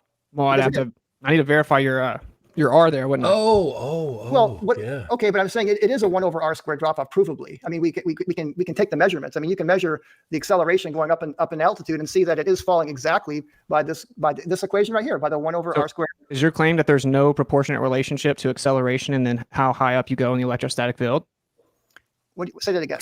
Are you claiming there's not a proportionate relationship to acceleration and how high you go up in the electrostatic field of the Earth? Well, I would say the electrostatic field of the Earth is, again, it's a very complex thing. Gravity is just straight down towards the center of the Earth. You just keep on reifying it, though, man. I mean, I'm not reifying it. You don't have any equation, no model, no research to substantiate your claims. We have all the evidence ever because we know we have the atmospheric electricity. Now, gravity is just assumed to be there. The atmospheric electricity is just using. I mean, it's tapping into the gradient of electricity, but that doesn't prove that things fall 9.8 meters per second squared. What keeps clouds up? Oh, Clouds, change the topic. It's a very complex fluid dynamic situation where you have warm air rising and a very fine mist of water. It gets to a certain altitude, cools off, it condenses into clouds, and at some point it's going to rain and come back down. I mean, Why? just like well, it's basically heat, pressure. I mean, there is gravity involved because the water rains down and comes down again. I mean, doesn't the clouds hold like millions of pounds of water? So just accounting for gravity, why wouldn't it just fall down? Again, the clouds are spread out, and it's a very fine mist. So just like dust in the morning when the sun comes through your window, you can see the dust particles, they're floating in the air. Mm-hmm. I mean, gravity's still working down on them, but when you have a very, very small surface area, it's a surface to volume ratio. The air resistance gets proportionally greater as you get a smaller and smaller size. So much more than your surface to volume goes up, right? So, for example, let me give you an example. You can drop an ant from like 10 feet up, and it'll walk away. Why? Because the air resistance, because it's so small, it's got a lot of surface area to its small little volume. So when you have little tiny mists of water like that, they have warm air rises, right, Austin? So hot air balloons work this way. So the warm air that rises up, then it gets to a certain altitude, Austin, cools off, and then it kind of condenses into the. Why does warm air rise, Austin? It's the same electrostatics. Why would it go up? Clouds, but it's not like there's just like a big ocean of water up there. It's very fine mist particles that have a very high surface area to volume ratio, so they will come down. Gravity eventually brings them down. That's what we get rain, right? All right, that was a lot.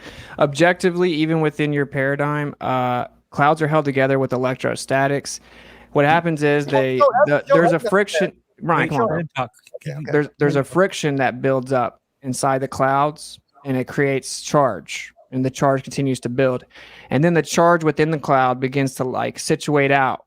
And eventually you have what's called negative charge. It's discharging going on at the bottom situate out of the cloud, so much so that eventually you will have something like lightning happening, which is a discharge going down to seek equilibrium to the surface because there's a downward flow of electricity on the Earth. There's a downward flow. Clouds are held together with electrostatics. They're within the electrostatic field.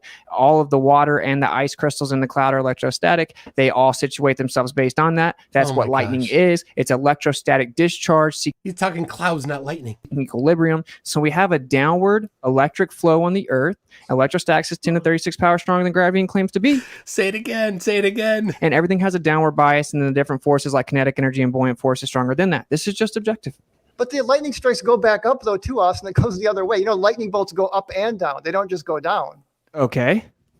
Oh, so you didn't know that. It just nullifies what you just said about downward. It's not a downward acceleration then. That's because if it's going up, we don't levitate. Again, we're not levitating around thunderstorms. You wouldn't levitate because you're so much more dense than the air. You're still going to be down. Electrostatics is very weak. Why? It just sets the up and down. That's a ridiculous response to say that we It just sets the up and down, but what sets the magnitude? should levitate if electrostatics was real. That doesn't make sense. It does make sense because the voltage increases by 100-fold, Austin. So not only does it reverse direction, it's going to like 15 to 20,000 volts the other direction instead You of have to go by like a million though, Bryant. That's what you don't understand. It just the whole reverses. electrostatic field just sets the up and down. Your buoyant force of density is so much stronger. We do have things levitate, and we have electrostatic levitation in nature. It happens all the time. The fact that lightning goes up and down, which actually looking at slow motion, it's really crazy. Lightning is a baffling thing. Yeah, there's discharges from the surface Everything is baffling to Whitsett. as well, based on what charge is on the surface and what is in the clouds above that. That's what it is. It's just seeking equilibrium relative to the charge and discharge levels of the cloud and the ground. It going up and down doesn't change anything. My point is that all of it's electrostatic. Everything is. All right, talking so fast. You could tell he's getting a little flustered because he's talking so fast. All right, let me pause for a second. Tim Pryor says, until he can name that one field of science or any scientist that agrees with him, then he should stop saying the word science. All he's trying to do is redefine it. That is exactly what flat earthers do. They redefine science. They create this other thing that's not science and call it science. Gregory Gagnon V says, this takedown of Austin Whitsett is exquisite. Indeed it is. The Watcher for $5 says, we figured out the shape of the Earth by looking at celestial object rotations. Why do they never try to address that? We didn't. Initially, it had nothing to do with gravity. And the Watcher again says, is everything explained by electricity? To Whitsett gets nothing. Yeah, I'm not going to. Anyway, yes, everything, apparently. And that's way stronger than gravity. Everything's not electrostatic. Name one thing. Well, first of all, there are 4 forces in nature, not just electromagnetism, right? Can you name one thing that's not electrostatic? Gravity. Well, it's part of everything, but so is gravity, and so is the nuclear force, so is the weak, and then you got the electromagnetic force, which you're referencing. But you're ignoring, for some reason, the other 3 forces. No, I'm not. They're all electric. They're they're all not. electric. The Name one of them that's not. We're not counting gravity because gravity isn't actually real. The nuclear force is electric? Yeah. Okay, show me evidence for that. Need a citation for literally that. does the opposite. It actually holds gosh. like charges together. Do you know that You didn't know that was electric? It's do you not. know that like charges repel? Do you know that? Yeah, but incoherent charges always attract. So you need polarization. You need polarization to have What's an incoherent charge? attraction and repulsion. But listen, even the neutron, the nuclear forces, all that, they have elementary charge, something that's called elementary charge. They still have a charge on the most fundamental level. That's the only way that you could have any of this stuff held together. But they have opposite charges. The neutron has 3 quarks. 2 are the same charge and 2 are opposite. Same thing on, but they even out. In a proton, Witsit, in a proton, you have 2 of them with the same charge and 1 with the other charge, and they have a net positive charge and still are held together by something that is not electrical. Inside the atomic theory, the protons and the neutrons, you say they cancel out. You have bosons and all these different, particle physics, pseudoscientific terms. It's all charge. Everything has He gets to declare that it's pseudoscience. a charge. It's all electric. Everything is. Okay, so that's my point. Charges repel. I've done many little pith ball experiments when I used to teach physics. Those little balls will repel each other. They don't come together, Austin. You're just talking nonsense. Incoherent. What does Electrostatic What does that acceleration mean? is always attractive. You have to have just made polarization that crap to get up. repulsion. Where does that come from? It doesn't. I mean, what can you show me a research study that references incoherent dielectric acceleration? Well, it'd have to be something from like electrical field theory, like decades and decades ago, before the pseudoscientific derailment of modern science because of the devotion to heliocentrism. But yeah. Austin, look at the world around us. We are advancing in technology. We're not going back in the dark ages. So don't say that the science of the 1800s is somehow better than the science of today. Actually, it is because of the Michelson-Morley, and then everyone went the wrong way. We don't have to change the subject, but the point is they threw out the background medium for electrical field theory, and then they ran over here towards trying to explain the Earth is a ball. So that's what happened. So yeah, I don't agree with subatomic particle pseudoscience. It doesn't work. Particle physics has been debunked. It claims electrostatics is the exchange of virtual photons because the math doesn't work. It's been debunked how? Because Witsit said so. So objectively, you guys are falling apart as time goes. We're not falling apart. Again, you're not understanding a scientific law and what a scientific theory need. They work in their domains of application. If that didn't work, we wouldn't have, computers, quantum mechanics is the basis of the computer you're looking at, of lasers and cell phones. So you can't say that these things are disproven when you have technology all around you that is actually using those things. But you think virtual photons are real? Virtual photons are part of a mathematical, the difference between a mathematical model is versus reality? Yeah, I do. again, it makes predictions that we can use to make things and to do wonderful things in this world, in this universe. So Okay. a mathematical model is about gathering evidence from observations, creating a model that can be used to make predictions and to create a theory that can then, we can apply this in engineering. What does and an do a lot of wonderful incoherent things mean? with. Yeah, I don't dispute the just to wrap this up, we can maybe move on. I don't dispute the conventions are valuable, Bryant. It's the fact that they're not reality. They're wrong. Particle physics made a prediction for magnetism and electrostatics, and it was debunked. And they had to invoke virtual photons. Everything's electrostatic. That's 10 to the 36 power stronger than gravity even claims to be. You can eliminate the variable. We have an electric gradient on the Earth. He just can't stop saying that. You have to have two Gaussian surfaces to have the equipotential increase in electricity. So the globe can't even explain how we have equipotential Oh, you can tell he got cornered.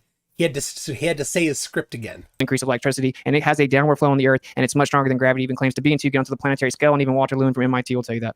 Again, this book right here actually explains the electric field and how it's created through a very complex interaction between the sun, the magnetosphere, and the atmosphere. So it actually, we can explain it, and it's not downward, an incoherent dielectric acceleration. Not once is it. I've never seen that anywhere in any book. And again, if you don't have any studies that can actually verify what you're saying, if you don't have an equation that can actually make any predictions, which you guys don't, I mean, seriously. I just told you we do. We have the same equation. We just put A there instead of little g. Why do you keep walking past that and saying it anyway? Because that equation uses on the other side of it Newtonian's law of gravity. So where is again, you said F equals ma equals what's the force? So ma equals Coulomb's law equals gravitation equals kx for the for springs. There's electrostatic field. Yeah. So every force it's equal to ma. So what are you using? What equation are we going to use to be able to make these predictions? What predictions? Because you basically got to use gravitation. The only way you can is to use a gravitational equation. You got to No. You're not understanding that the gravitational constant is just the downward acceleration agreed upon average. You put little g there. It's just the effect. The gravitational constant is not little g. It's not 9.8. Little g is not gravity. It's downward acceleration. It doesn't prove the cause of downward acceleration. It's non sequitur. That equation is not exclusive to you, nor does it give your point any type of value in this discussion. It actually does, Austin, because little g is we only measured empirically at the surface. We can predict with this equation what g will be, 100 miles up in the air. And it's wrong all the time. How? Show me evidence for that. Show where it's wrong. Okay, I'll show you the gravitational anomalous chart, and it's starting at the surface all the way up. Here's the problem. Where's your evidence? If you can't make a prediction and to get these numbers that we all can observe and see, we don't see them. They fluctuate greatly. That's not what happens. You've got nothing. You're just saying words. That's all it is words. Objectively, I have a 3.5-year-old challenge for $10,000 to predict the magnitude of the downward acceleration better than gravity. Witsit, you should jump in on that. Isn't exactly as predicted by gravity all over the Earth. There's all kinds of anomalies.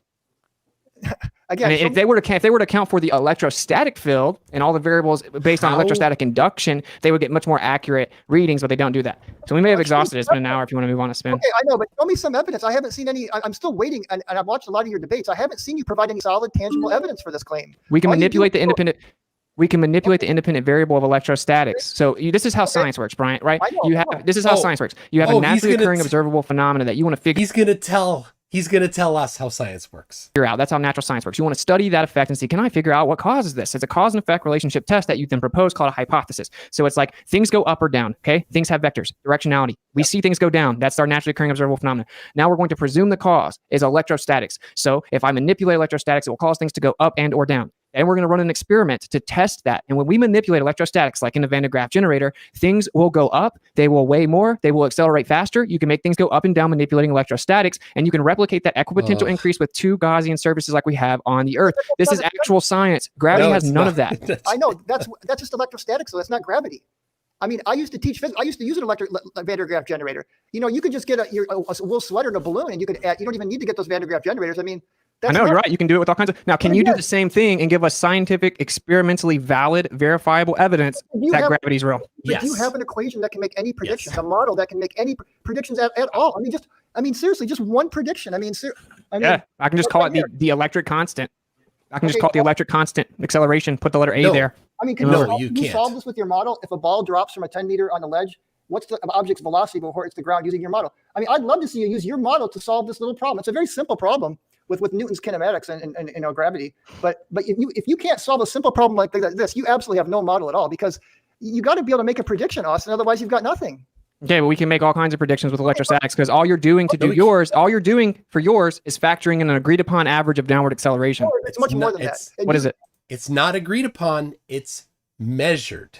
Have you even read a book on statics and dynamics? Did you even know? I've taken these classes in Georgia Tech, okay? Okay. It's much more than just substituting. I mean, G is not the only thing that goes into this. It's actual gravity, is also mass times that. And then you got to deal with torques and all kinds of other things. Yeah. But it's not just G. You can't just say, oh, that's RG, and you're rebranding, gravity into electrostatics. You think that you have exclusive acknowledgement of the conceptual quantification of matter that we call mass, which is resistance to acceleration. You're saying that, but we're actually now can't use the idea of mass because you believe the Earth's a ball. That makes no sense whatsoever. You don't have any type of exclusivity with the idea of mass. It's just a concept, and it has many different definitions. So if I step on a scale, then what's going on? I mean, I know in my Newtonian model what's going on. So if I step on the scale and see 150 pounds or whatever, 100 kilograms. Yeah. What in your model? What does that mean? I mean, what it's please tell me what is weight? So we could just say weight equals MA. Where's the A come from? Weight equals MA is not good enough because you have to, again, where's the A? Because again, if you understand physics, force equals MA, you always have some kind of force on the other side of MA. Like I said, electrostatic force is Coulomb's law. Gravitational force is Newton's law. The spring, if you're dealing with springs, you got minus kx. All of those, you need some force equation, Austin, or you don't. Weight equals mg is what you believe, okay? Little g is 9.8 meters per second squared. That's how you determine weight. That's an agreed upon average of downward acceleration that isn't completely constant. We also get to use that number. Where did the A derive from, Austin? Weight is actually specific to many things, including vector, coherency, medium, location. It changes based on location on the Earth. There are all kinds of variables that should be in that equation. Because it's downward pressure over a certain area. It is objectively electrostatic, and it's in an electrostatic field. I could make something float off the scale with electrostatics, Bryant. Okay, but you got to add, but there's again, you still got to add gravity charge to it into a small little thing. I mean, I used to do that too. That's not proving anything. Are you saying there wasn't charge there before I added it? When you stand on a scale, that's mg, so that's mass attracting mass. You do get that, right? When you're on, so in your model, if you are acknowledging mass, then you're basically admitting that mass is attracting mass. No, your model doesn't even claim mass attracts mass anymore. So, yes, it does. But it doesn't matter. Like it. No.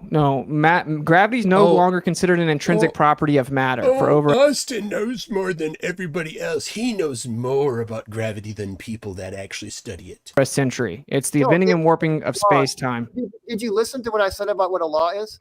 Yeah, your law is nothing more than an equation describing the effect of downward acceleration. It works. Like I said, the world around you is filled with examples that it works. Yeah, and we can use it too. It's an agreed upon average for the 10th time.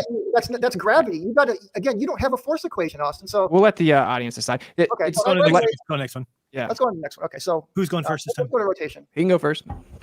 Okay, we doing 10 minutes? Okay, yeah. Just give me a second to load up my. That's a 5. Okay, 10 when you're ready. Okay, I'm ready. So the subject on this one, we're moving on to spin of the Earth. Yeah. Yes. And you have a hard stop at 8, right? Yeah. Okay. Your time. Yeah, that's right. So, okay, go ahead. We'll make this kind of fast. Okay, so go ahead and start. Yep. I'm sorry, I'm getting some notifications here.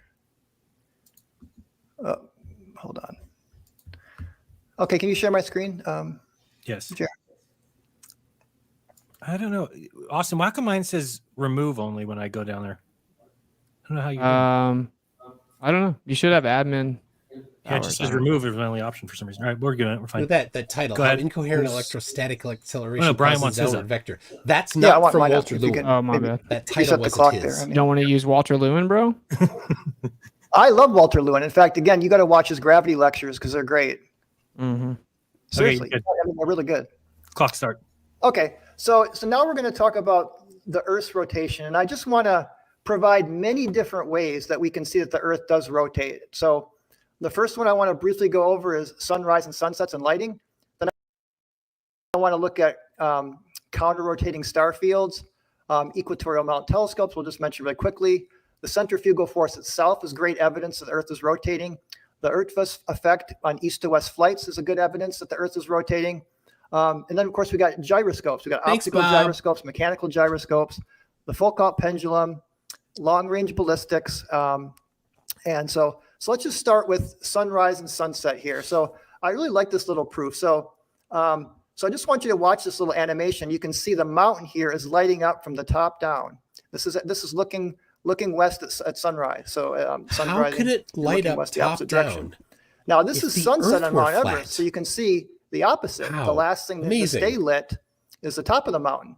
So now if you look at the way that the sun works on a flat Earth, the spotlight sun, any light source, even a laser, has divergence. It's going to spread out.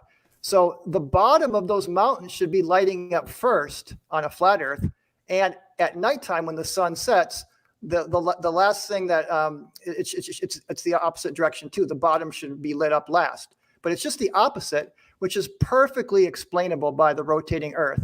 So you can see the light rays are coming in here. And then as the Earth rotates around, the top of the mountain will not address any of these things. Get those light rays. And if you just play around with this when and it's kind of think Austin's about it, turn you'll to see this is present a really positive great evidence, proof. he won't present positive the second evidence. one is He will just say counter-rotating nuh-uh star to trails. all these things. So this is, I call this the insurmountable failure of flat Earth, to try to explain how the northern and southern hemisphere can have not only two different star trails that are rotating in different directions, but two totally different north stars. But this works perfectly on a globe. And I really like the equatorial, when you... He said two different North Stars. I think that was a mistake. Two different, like a North Star, and then in the south, it's different. Look at these star trails on the equator, because you can actually see these counter-rotating fields going in different directions at the equator, you know, or the ecliptic. I mean, the equatorial. Yeah, when Austin says incoherent, this is what I think. You keep using the word. I don't think it means what you think it means. That's what I think whenever he says that. So to me, this is just a great proof that we have two poles, and you got in the southern hemisphere, again, down is down. So when we look south, we're looking down towards these stars. On the flat Earth, you're looking towards the ice wall. So it just doesn't make any sense. So in the northern hemisphere, everybody's seeing just Polaris, and below, just, I mean, you can see it just south of the equator. You can still see Polaris, just based on. Leaving. But when you get a far enough latitude down, you just can't see it. But the point is that we got two different rotating fields that's perfectly explainable by a rotating Earth. Okay, so the next thing is kind of related to this is equatorial telescope mounts, and I believe there was a challenge to one of the flat Earth debunkers that gave a challenge to flat Earthers to explain or model how equatorial telescopes could work on a flat Earth. Yes. Because again, these telescopes stay mounted in one direction, and they rotate, so that way you can stay locked on one star. So they don't need to be moving. Flat Earthers' explanation for it? It works. That's all they say. It works. Now you can see over here on a flat Earth, you would have to constantly be moving and adjusting your telescope to be able to see, let's say, the North Star, for example, where on a globe, it makes perfect sense that equatorial telescopes work just fine. The next thing I want to talk about is the centrifugal force. So this also is very conclusive evidence that we are on a spinning sphere. So the centrifugal force is the force due to the rotation of the Earth, and you can actually measure that things weigh less at the equator than the North Pole. This is why in the old days you could only buy gold on a counterbalance because they know otherwise you could buy gold at the equator and sell it up in Alaska and make money. So it's a well-known fact that things do weigh less at the equator than the poles. And actually, as you go up in latitude, and again, this doesn't make any sense on a flat Earth why things would weigh less if it's just all flat.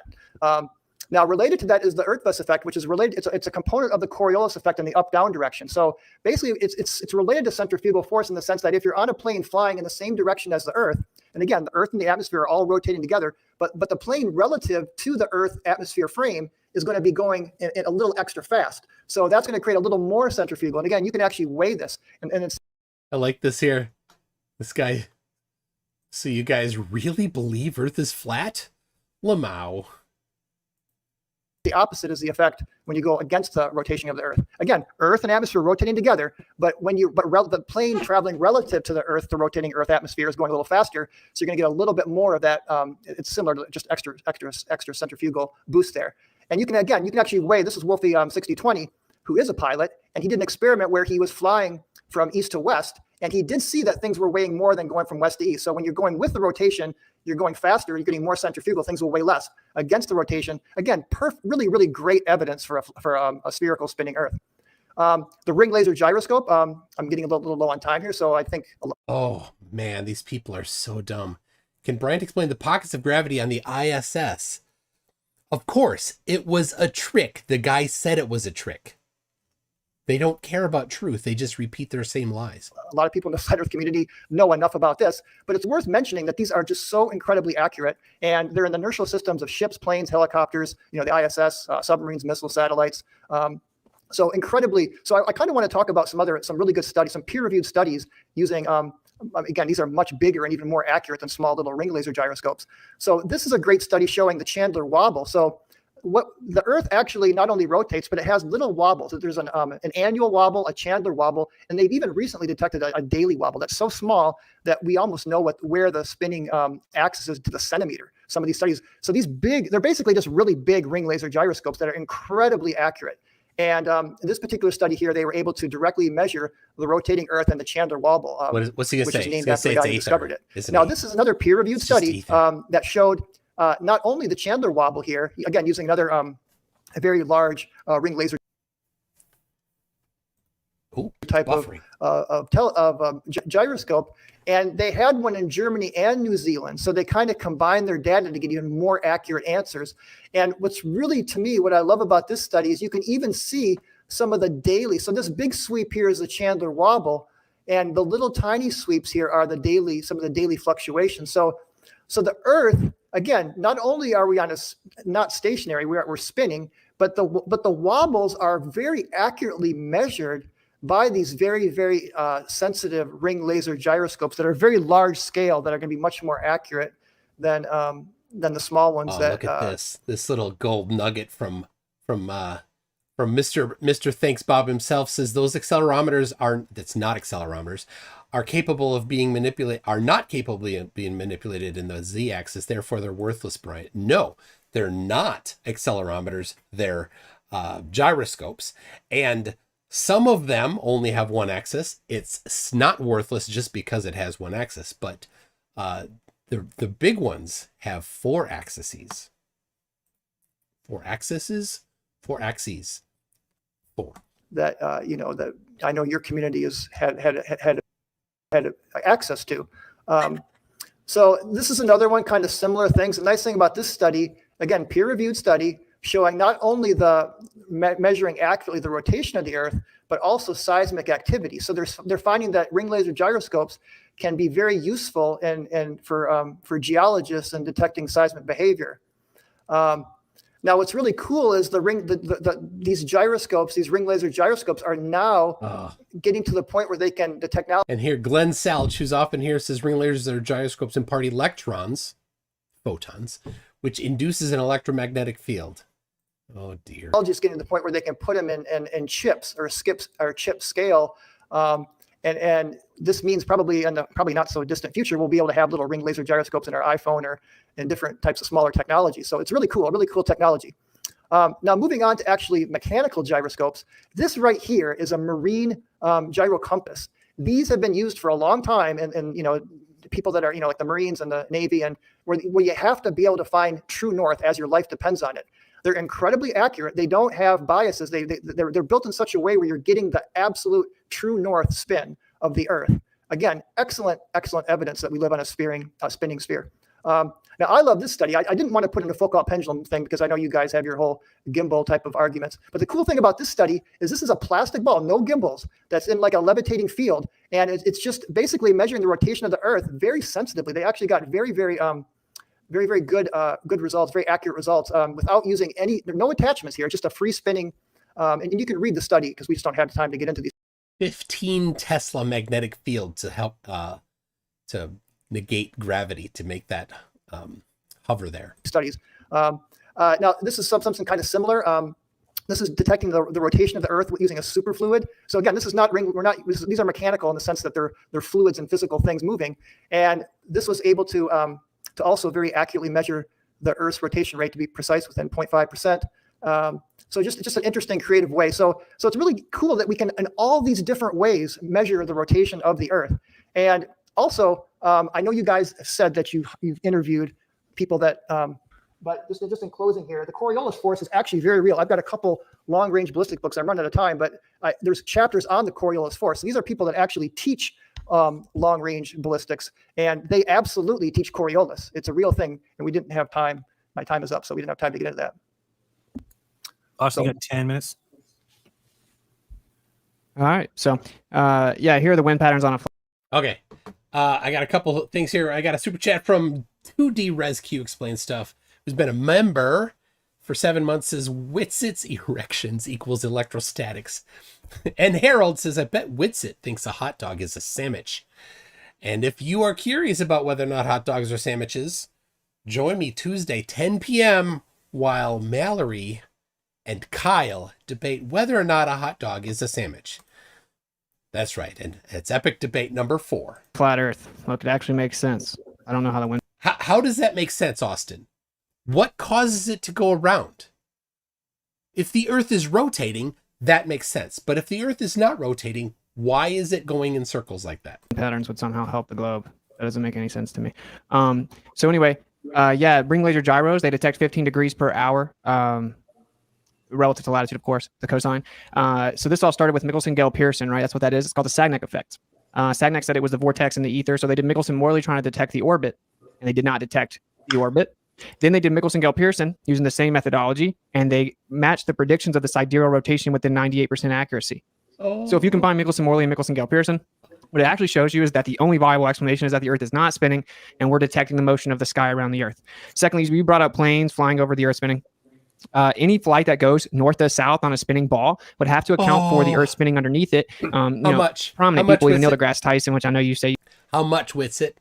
Show the math. Your claim. Show the math. You don't agree with everything he says, but he said that actually this guy kicked a field goal and won the football game because the Earth spun underneath the football as it was north to south. Now, the anti-flat earthers walked that back and they say that isn't the case for whatever reason, but then they turn around and they claim that there's a spinning bullet above the Earth spins under the bullet. So they are claiming that actually. You have to have an inertial and accelerative frame to get that effect. Then they claim that the atmosphere moves in lockstep with the atmosphere, contradictory to that with the Earth. The atmosphere moves in lockstep with the Earth, and contradictory to the idea that you have an inertial and accelerative frame to have the Coriolis effect. Anyway, it obviously cannot move in lockstep with the Earth because that would violate the law of conservation of energy. As you increase above the Earth, you would have to have a proportionate increase in energy because you would need a proportionate increase in speed because obviously to we got a good question from Rachie that says, sorry to bother you, but gravity is not mass attracting mass, although it looks like it's mass moving along a geodesic, correct? Rachie, in our inertial reference frame, gravity is mass attracting mass. Travel a greater distance in the same amount of time would need you to travel faster. So anyway, that right there is a problem. You have to introduce a mechanism to introduce additional energy to make it go faster around the Earth. Secondly, they claim something called super rotation, where the top of the atmosphere actually moves faster than the Earth. You would need another mechanism to introduce energy, or it would violate the law of conservation of energy momentum. Anyway, the plane flies over the Earth, and it does not bank to the left when it's flying from north to south. It doesn't bank over and then accelerate forward to somehow catch up to the Earth spinning underneath it. It just adjusts left and right based on the wind. Now, no autopilot or any manual pilot. For a guy that claims to have such a high IQ, he sure is dumb. Flights ever have accounted for Coriolis with a consistent update. So they say, oh, well, it's not that much. And the spin of the Earth is accounted for just naturally as you update for the wind. That makes no sense, though. If you're going straight and then the wind moves you over to the right, but the Earth spinning to the left, as the plane adjusts back to go straight to the point it originally was, it would have to additionally adjust to get to the location that would be catching up with the Earth. But just to remind everybody, this is Witsit's opportunity to provide positive evidence for his claims about the Earth being stationary. This is not his rebuttal. This is his positive evidence section. So if you flow 5.5 hours without adjusting for Coriolis, you'd be like 3,000 kilometers off of your path. And no globe earther proponent ever addresses this at all. There is no answer. So in addition to that, you claim you didn't want to talk about pendulums, but then you brought up mechanical gyros, which actually don't pick up the spin of the Earth, hilariously enough, and are super inconsistent with the claims that they do. And that doesn't work. It would have to always pick up the spin of the Earth. All mechanical gyros would pick up the spin of the Earth if it was the Earth rotating. Once again, it shows you that the ring laser gyro has an effect detecting some type of motion and actually points to a background medium. They do. But anyway, so Einstein himself. So he quoted a paper that measured using a physical mechanism, and Whitsett just said, but it doesn't. Said, which I'll actually drop this here on the screen. Einstein himself said that if there was, in a letter he wrote to Ernst Mach in 1913, he said that if the sky was moving around the Earth, then you would have a translation of motion, and then you would have Coriolis and centrifugal effects on a stationary Earth that was central. Because if the sky was moving around the Earth, it would translate the motion. You would have centrifugal and Coriolis effects, and so it would drag the pendulum around. And that doesn't prove one way or the other. And he had to actually incorporate this principle. Talk about pendulums for the Eddington experiment, where they claim they saw the star go around the sun in the eclipse. Now, only thing I've ever gotten back from that is he didn't say that. Well, yeah, he did. I'll show the letter right here. But anyway, so even according to relativity, that's not an appeal to authority or anything. I'm telling you what relativity says, the person that made it. He says that if the Earth was stationary and the sky was moving around it, you would get centrifugal and Coriolis effects. So even if that was true in your story about pendulums and all this stuff, even though the truth is that mechanical gyros don't detect anything, it would just be detecting that the Earth is stationary and the sky moves around it. So actually all evidence with all the gyros, because the mechanical gyro does not pick up a drift. So and that doesn't prove anything. It would have to always pick up the drift of the Earth, but it doesn't. Mechanical gyros don't. Ring laser gyro, Sagnac effect, detects the sidereal rotation with a 98% accuracy, but using the same interferometry methodology, it doesn't detect the orbit 30 kilometers a second around the sun. So that doesn't help the Earth spinning. That shows that it doesn't spin. That shows that it's stationary. And then you have like the pendulum that people bring up. Even Einstein himself would tell you that if the sky was moving around the Earth, you would drag the pendulum around. There's a translation of motion. Oh dear. I'm actually going to share that right now. Here we go. This is his positive evidence for stationariness. Okay, work. So yeah, here you go. Here's the letter he wrote. If one accelerates a heavy shell of matter S, then a mass enclosed by that shell experiences an accelerative force. If one rotates the shell relative to the fixed stars about an axis going through its center, a Coriolis force arises in the interior of the shell. That is, the plane of a Foucault pendulum is dragged around. So this is him just point blank, and let me bring it back here. In this letter, he just point blank says, so this is him writing Ernst Mach. High appreciated, dear colleague, these days you have received. You may have received my new work about relativity and gravitation, which has been finished after endless struggle and torturous doubt. Next year, at the solar eclipse, we will see if the light rays of the sun are being curved. In other words, the fundamental underlying assumption of the equivalence of acceleration in the frame of reference on the one hand and gravity field on the other really applies. You will have the investigation on the foundations of mechanics. Planck's unjustified criticism notwithstanding will receive brilliant confirmation. For it necessarily turns out that inertia originates in a kind of interaction between bodies, quite in the sense of your considerations of Newton's Pell experiment. The first consequent is on page 6 of my paper. So this is him talking about how, like, literally in his paper, he had to incorporate the idea that if the sky was spinning around the Earth, that let me switch back over. That it would actually translate the motion over. So there's no evidence for the Earth spinning whatsoever. Oh my gosh! And so then the difference in weight distribution doesn't prove anything. For one, again, this actually debunks everything that you said. Within relativity itself, relativistic application says if the sky's moving around the Earth, you get the same effects, and that they're identical. So weight distribution also fluctuates. And again, if there is some type of spin over top of a stationary Earth, there'd be a translation of motion. So wherever you are within that vortex field would actually have a direct effect, which is what we observe. But a lateral change wouldn't affect weight, especially if it's in an evacuated chamber. Sure. And if we actually take our ring laser gyro and we go to a higher altitude, but we maintain latitude, we can get over 1 degree to 1.5 degrees variance. Now, if the Earth is spinning, causing the gyroscope to detect the Earth's axial rotation, it cannot change at the same latitude. So it still measured a rotation, but it varied when you changed elevations drastically. And the pressure changed, and the documentation on that gyroscope says that pressure changes can affect it. Weird.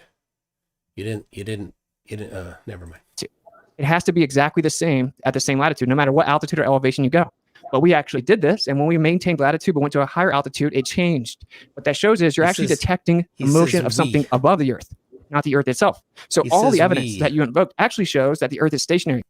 This was all before Whitsett was even part of it. Of course, that's why you have to assume it's stationary to fly planes, assume it's stationary to fly helicopters or shoot ballistic missiles. Everything that we do assumes that the Earth is stationary. You brought up the equatorial mount. The equatorial mount tracks the motion of the stars in the sky, and effectively then it just points at the ground, assuming that it's going to come back around a ball. So just assuming how to interpret the equatorial mount doesn't mean anything. He didn't explain it. And I can't believe I always hear people saying that. Blows my mind.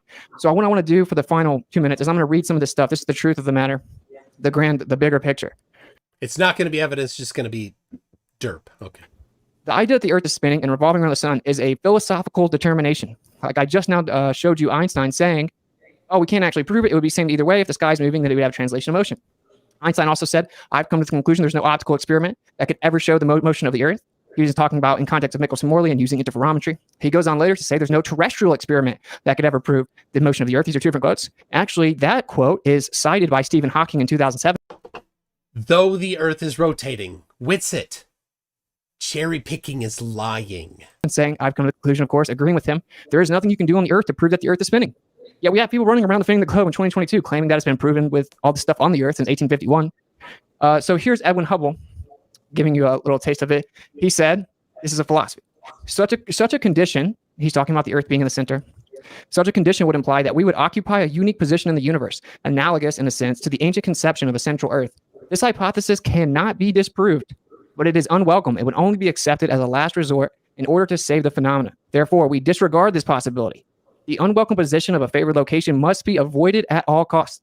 Such a favored position is This is just philosophy. It's not evidence. Tolerable. Therefore, in order to restore homogeneity and to escape the horror of a unique position, we must compensate for spatial curvature. There seems to be no other escape. So in conclusion, the truth is that all of the top tier astronomers, astrophysicists that brought us the current globe Earth model, although it's actually in shambles, they tell you it's a philosophical decision of the Copernican principle because they want to believe the Earth can't be in a special It's based on measurements, though. unique position. And so you can't prove that the Earth is spinning because if the sky was moving around the Earth, we get all these same effects. But they want to believe that it is in fact not stationary because it would mean that it's special. So it's philosophy, also a religion, known as religion. Well, Okay. he quoted some philosophical quotes, but he didn't have any empirical evidence. All right, I got a couple super chats here. Stringer News 1 says hot dogs are not sandwiches until you put them in a bun. True, I suppose a hot dog solo. Yeah. Stringer News 1 again says, Austin, show on the doll where math touched you. What? Math never touched you? Oh, that explains it. And then, thank you for this, from Mr. E-Man for some Australian $980 says, I thought this would I would show a little support. Thank you very much for that. Yes, it's not in shambles, Austin. You don't understand it. 5 minutes. Yep. Whenever you're ready, go ahead. Okay. You see, I'll let you know when I need to share my screen. So I just want to say something about Michelson-Morley and Michelson-Gale. Hold on. This is on his website. It's good stuff. So basically the Michelson-Morley experiment, the Earth and the ether are stationary according to Michelson-Morley. But then the ether cannot be simultaneously, like you say, moving according to Michelson-Gale. I mean, you just can't have both. In fact, I read a book that went through all these ether studies, and there's like 3 different types that were talked about. Ether drag, which is where the ether is going. Speaking of peer-reviewed science and all the people in his chat that are laughing at peer-reviewed science, Michelson-Morley, Michelson-Gale, that Austin cited are peer-reviewed studies. With the Earth, then you have just the universal ether where everything is stationary, and then you have the Lorentz ether. And when you go through all of these different studies and then you create like a chart, some of them, Michelson-Morley, correct. It does allow for a stationary Earth and a stationary ether across the universe. But then the Michelson-Gale totally contradicts that. And it says that there's a spinning ether spinning. So, I mean, you can't have it both ways. I mean, the two contradict each other. And there's many more studies like that, too. And then you got stellar aberration, other things that make it very clear that we're moving. And I mean, I didn't get into all the other evidences of that we're moving. But so, again, these ether studies, ether was disproven or shown not to be needed at all, unless you just want to say everything is ether. And then you can just use the word everything is God if you want. But these actual ether as the medium for light to travel, has been very soundly debunked now for, about a century. And again, the early studies, even if one study didn't, when you put them all together, guess what? Only special relativity came across as green checks across the board through all those studies. All the other studies with ether drag, with universal ether, stationary ether, and the Lorentz ether, some studies confirmed them, some studies didn't. When you put it all together, it pretty much debunked the idea of ether. So this has been an outdated model, and you're not going to find, I mean, you may find some, geocentrists that might have some papers on ether, but certainly, the peer-reviewed studies are going to be sparse, that are going to be saying that there's an ether, again, because we got such overwhelming evidence that it doesn't exist, at least in the way that it was originally defined. So let's see, I mean, you mentioned, I just want to bring that too, because you talk about planes, if you go from north to south, and actually airplanes do account for that. Just wanted to, I forget where. You want your screen up? Just a second. I'm just trying to find it. You see, Witsit just says they don't. That's all. That's his evidence. That's the extent of what he has. Because I did some of the calculations for this. I have it on my website, MCToon.net/Coriolis. I have the formula right on there. So you can get the actual lateral force on an airplane, or actual acceleration on an airplane. I forgot I had it in my slides. Do Coriolis. It's tiny. Yep. It's tiny.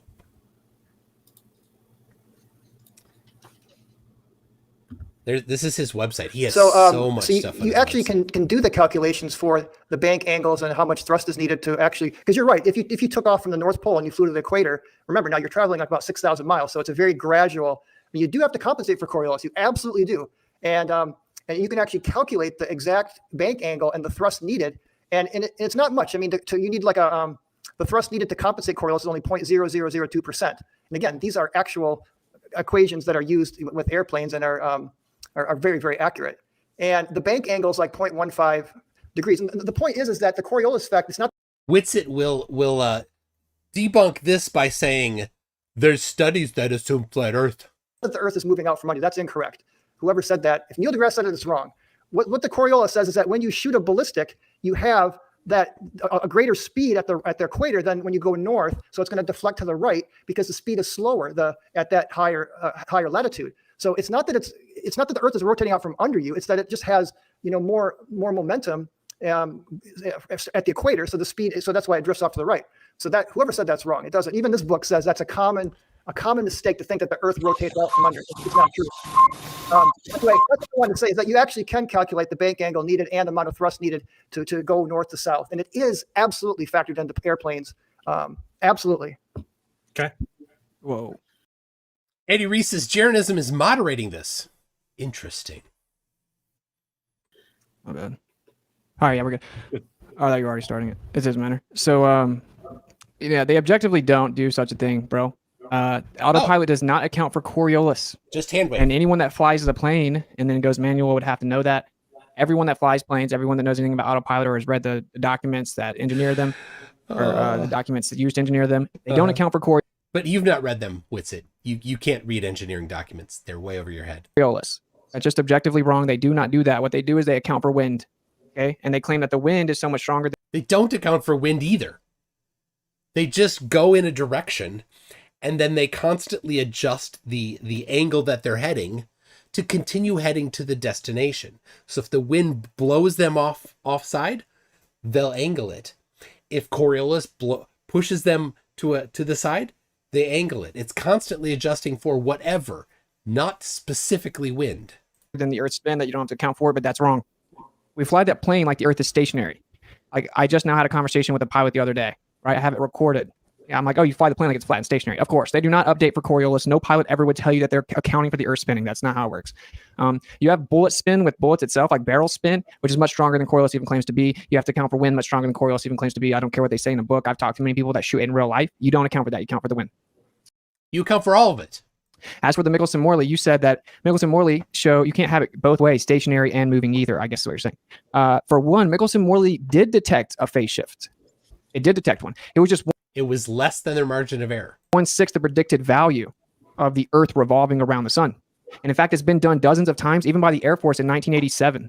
And it still showed that there is a phase shift every single time. No. It's within the margin of error. You don't even understand margin of error. You think that everything must be perfect. Then we went and did Michelson-Gell, and it shows sidereal rotation. It matches that prediction by 98% every single time. And that's because our 15 degree per hour convention that we use for time is actually just a generalized accepted average, basically, or an agreed upon convention. What the hell? It changes a little bit, which is why it fluctuates from 98% to 100% accuracy. We just use that convention for time. What the hell even is that? So it matches the prediction for sidereal rotation perfectly, and it does detect a phase shift. So the only thing Michelson-Morley did was show that the ether's not stationary. And so those. But no, Michelson-Morley, if the ether exists, the ether must be stationary for Michelson-Morley. Those work perfectly together. The ether slightly drifts over top of the Earth. Okay. And this explains all the phenomena. And again, you kind of waltz past it, but I'm going to really drive this home for the last 3 minutes.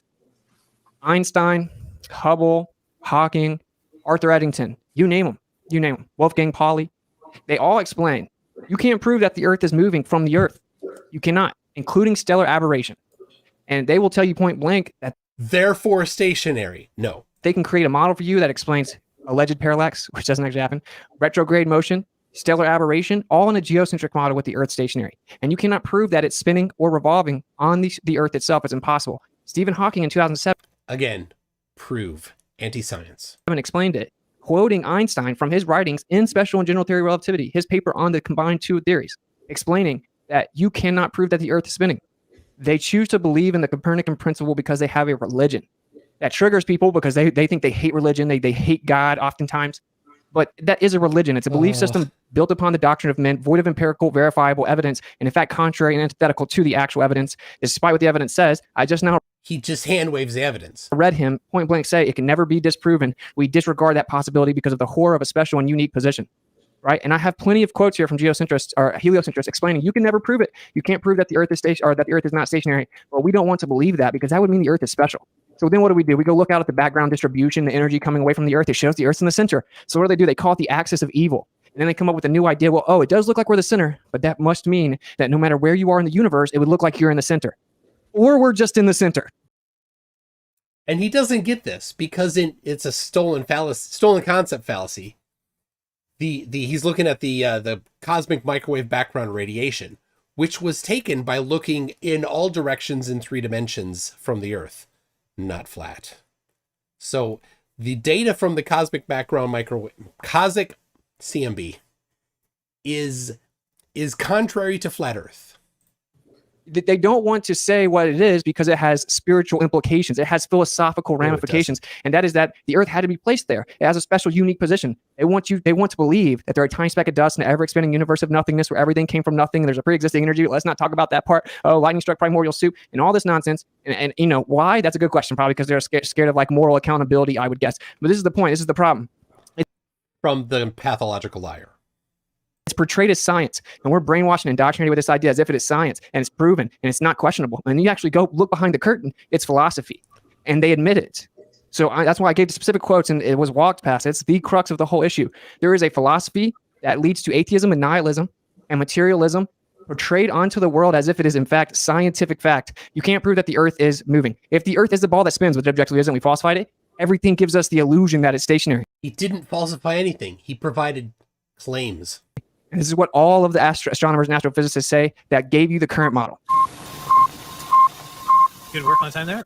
Okay. All right, back and forth. Right. Well, but you do know that the Michelson-Morley experiment has been done. And on my dfe.net/ether page, I've got a whole list of studies that duplicated Michelson-Morley and got better and better and better to where there was basically no fringe when you get to the really accurate studies. So you can actually show that there's no fringe shift when you do the Michelson-Morley very carefully. You just said basically no and then none. Which one is it? Well, it's such a small amount. I mean, you understand that experiments always have experimental error, and we're talking many decimal places on some of the best experiments. The early Michelson-Morley flat earther understands. It wasn't as accurate. It just got better and better and better as the studies went on with time. The Air Force did it in '87 and got a phase shift. Well, just because the Air Force did it, I mean, there's peer-reviewed studies that show otherwise. From when? Well, again, I got them right here. We can pull some. I've already looked at them. They all show a phase shift. How much though? I mean, again, it doesn't matter. It does matter because if you say 0.0, margin of error. It can't be just absolutely. You're looking for absolutely zero in an experiment. That's what you're claiming is happening. You really don't understand how science works. I understand that you just use the instrumental error as an excuse and I have to explain it. He doesn't understand that every measurement has an error. That's how stupid he is. Austin, you are an absolute idiot. Every measurement has a margin of error. See, special relativity was invoked to claim that the measuring apparatus physically contracted and then time slowed down, so it looks like they're the same, even though it never actually is the same. We're going to pretend that it's just instrumental error and it's always the same, and that the measuring apparatus physically shrank and you just can't tell. So is that what you believe is happening in Michelson-Morley? The Michelson-Morley is a well laid out experimental, and it's been duplicated many times. And if you're looking for a zero, of course, science isn't going to be able to get absolute zero error. I mean, because you believe that in Michelson-Morley, the measuring apparatus is physically shrinking. Interrupted. Well, you understand with time dilation, length contraction. I mean, when you're going fast enough, it's not going to be much, but it's that's something that that is kind of a paradox, but it does seem to happen. So what your model claims is that there is a difference, that there is actually a phase shift, but since the measuring apparatus contracts and time expands and slows down, that it looks like there's no phase shift. Show me your evidence or your study that validates what you just said, and that somehow special relativity by Einstein. He gave a speech explaining it specifically. That's the whole point of special relativity. I mean, you're just giving a bunch of quotes. You don't have any actual peer-reviewed studies to show that the Earth is stationary. I mean, where is your study?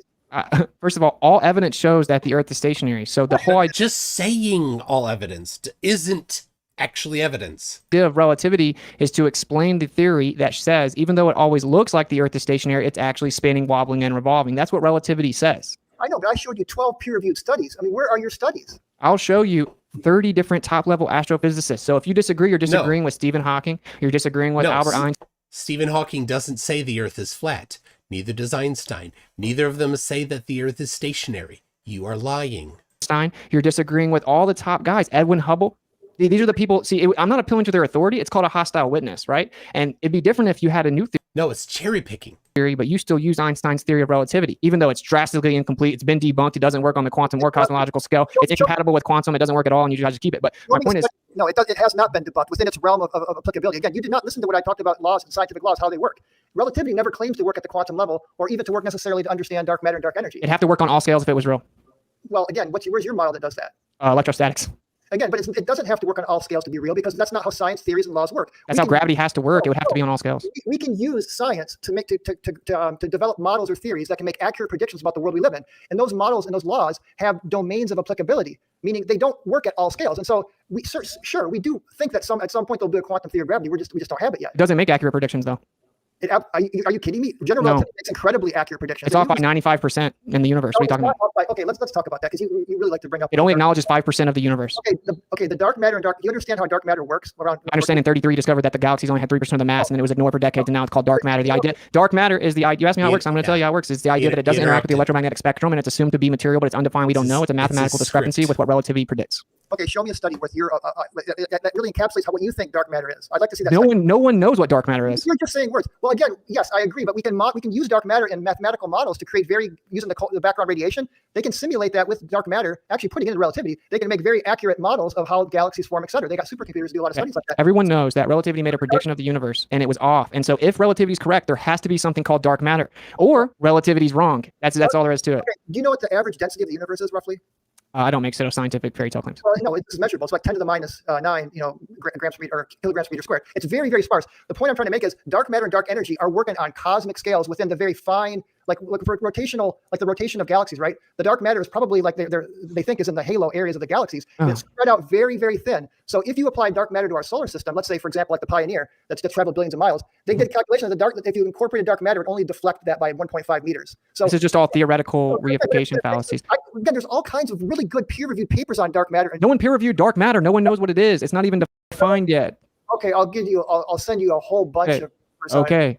Again, so the truth of the matter is, I don't like when people are dishonest about how awesome the model is. Austin doesn't like people that are dishonest. The irony is, because the truth is, it's known that if relativity is true, it's drastically incomplete. Best case scenario, it's incompatible with the quantum scale, and it did not show where electrostatics makes the predictions better. Predict the actual observations of the cosmological scale. This is just objective. Relativity has got to be updated or replaced, best case scenario. But I don't know why we got over to this. I want to know what your response is to the fact you can't prove that the Earth is spinning, and it's a philosophical determination. Well, I gave you a bunch of studies. Where are your studies that it's stationary?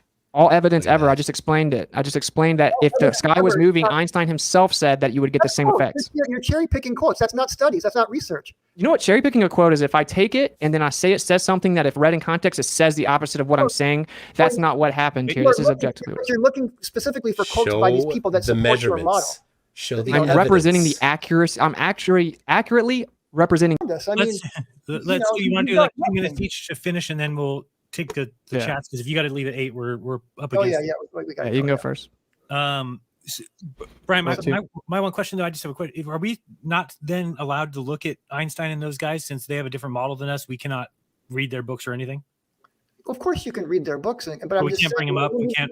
But they've got such a body of research that you can find quotes where they might say the opposite thing in another context somewhere else. I mean, so if you're just looking for quotes to support your model, that's just confirmation bias. You're just sort of looking for things that support what you want to see. Yeah, that's what that's called, Bryant. Okay. Yeah, that's what you're doing, Whitsett. You are searching out quotes, cherry picking them, and not having any evidence for your claims. Well, whatever it's called. I mean, I'm just saying that you're looking specifically for support for your model, but quotes are not studies. Quotes don't prove anything. You can prove that you get a translation of motion. If there's motion outside of a stationary system, it'll translate the motion to the interior of the system, and then you have centrifugal effects. You can prove it. Okay, but again, you said a massive shell rotating. So where's this massive shell that's rotating? There seems to be a gigantic sky. Stuff in the sky moves around the Earth. So that's what we observe. Well, what is that then? Is it sky ice? I mean, what is it made of? You want to do your 2-minute closing? Yeah, let's do 2 minutes. You got 2 minutes whenever you're ready. You want your screen up or no? No, we'll just talk. So again, I just want to thank everyone for coming. It gets heated, I know, but it's still, I enjoy hanging out and talking about these topics. And I feel that with gravity and rotation, I presented actual peer-reviewed evidence that's very solid, that proves that the Earth is that gravity, again, within the scientific framework of a scientific law, the universal law of gravity is absolutely valid within its parameters. And again, it knows its limitations. It knows where it can and cannot work. Same thing with relativity. I mean, they work within their parameters. They're not meant to work at the quantum level or at some other scales. So again, the world around us is evidence that gravity absolutely, or Newton's laws and Newton's law of universal gravity absolutely still is valid, and it still works at slow speeds and low gravity, because relative to the universe, the Earth is in a very high gravitational field. I mean, it does exist here, but it's nothing like a black hole. And I did want to, can I share my screen? There is just one thing I wanted to share on that really drives this point home with Newton. Well, I didn't get to it in my presentation. Oh, hold on.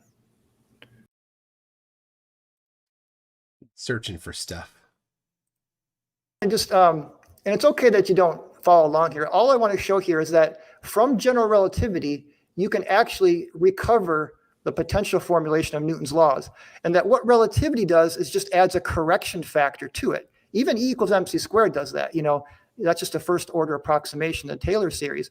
So the point here is that when you do like the perihelion of Mercury, you have to take into account this correction factor.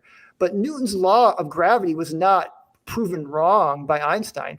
In fact, it's right there within relativity. It's just when space is very flat and the speeds are slow. So again, it's been fun, and we will do it again sometime. Cool. You just go ahead and start, I guess. I don't think we got a ton of questions. I think we'll be fine. Yeah. I'll just wrap it up super Bob, fast. write me on Skype how I'm supposed to find them, though. I can't find them. So basically what we covered was that, we have scientific empirical evidence that can be verified for electrostatics. Never. We have equipotential didn't show increase. This was never addressed, but you can't didn't have show any. equipotential increase of electricity like we do on the Earth unless you have two Gaussian surfaces, which means there has to be a surface above us. That's the only way that you can have it. There's a downward flow of electricity, electric downward pressure on the Earth. It's 10 to the 36 power stronger than gravity even claims to be. Little g is downward acceleration. That's for everyone. So in fact, the only thing that can be verified and proven and manipulated with science is electrostatics. And again, it's significantly stronger than gravity claims to be. They just have to claim it's something else because electrostatics wouldn't make the Earth a magic spinning ball with water spinning around it in a vacuum, spinning around other planets. And when it comes to the spin of the Earth thing, I really want this to be really for the audience to really soak this in. Really soak this in. You were duped into thinking evidence. that the Earth is a tiny speck of dust, but it's this gigantic ball with water spinning around it. The grand scheme is nothing and blah, blah, blah. Cherry pick people that don't believe what he believes. He made them lie. He's using them to lie out of their mouths. It's disgusting. It's absolutely disgusting, Whitsett, that you had no evidence to support your claim of stationariness. The only thing you had was quotes by people saying you can't prove it, which science doesn't prove. And this wasn't recent, though, which, of course, things have been done since then. You just want to ignore everything. You actually didn't present any, you didn't present any evidence. You didn't actually disprove anything or falsify anything or debunk anything or find any methodological errors in anything. You just said, nuh-uh. That's it. That's all you have, Whitsett. You are an absolute idiot, Whitsett. And all of the people that follow you, they're dumber than idiots. So, all right. It's funny that he talks about lying constantly, but all right. Well, Witset's done. Thank you, guys. Hopefully everybody enjoyed it. We can maybe do it again. Right. Bob's going to give me a link. You have to go into your back room, Austin, to pull the super chats. We can't get him back there. I sent him managers. My back room. What do you mean? Go. My YouTube studio, and then go monetization. Yeah, you want me to just read them off? Yeah. Okay, gotcha. All right, there's not that many. All right, Ron, I think most of them are for you, but there's not that many. Okay, so we have. So don't wait for them; it'll take forever. Bryant, we have a life-altering revelation. That was in the pre-chat. He said, "Do you have to have rotation to have gravity?" Rotation to have gravity? No, I mean gravity. Yeah, gravity is not rotation. Gravity is mass attracting mass. But when you have orbits, you have to factor in the centrifugal. It's like a balance, right? Where you got gravitational force balance the centrifugal force. So when you write your potential equation for gravity, or for the potential of the motion of the orbit, you got to incorporate both gravity and the rotational centrifugal force. But it's not gravity itself. Gravity is just always towards the center of mass. I mean, pulling in. So. All right, that was Shiloh Carpenter, Plain Truth. All right, we're not gonna. He said, tell him, no over talking is rude or whatever. Okay, here's a question from Gender Neutral. Says, can Bryant explain the pockets of gravity on the ISS YouTube video? And number two, how Newton's law of gravity can violate the second law of thermodynamics to hold the atmosphere of a ball against the vacuum of space? Well, the first one, I'm not familiar with the context of the ISS, so I don't. I can answer the second one, but I mean, yeah, fair enough.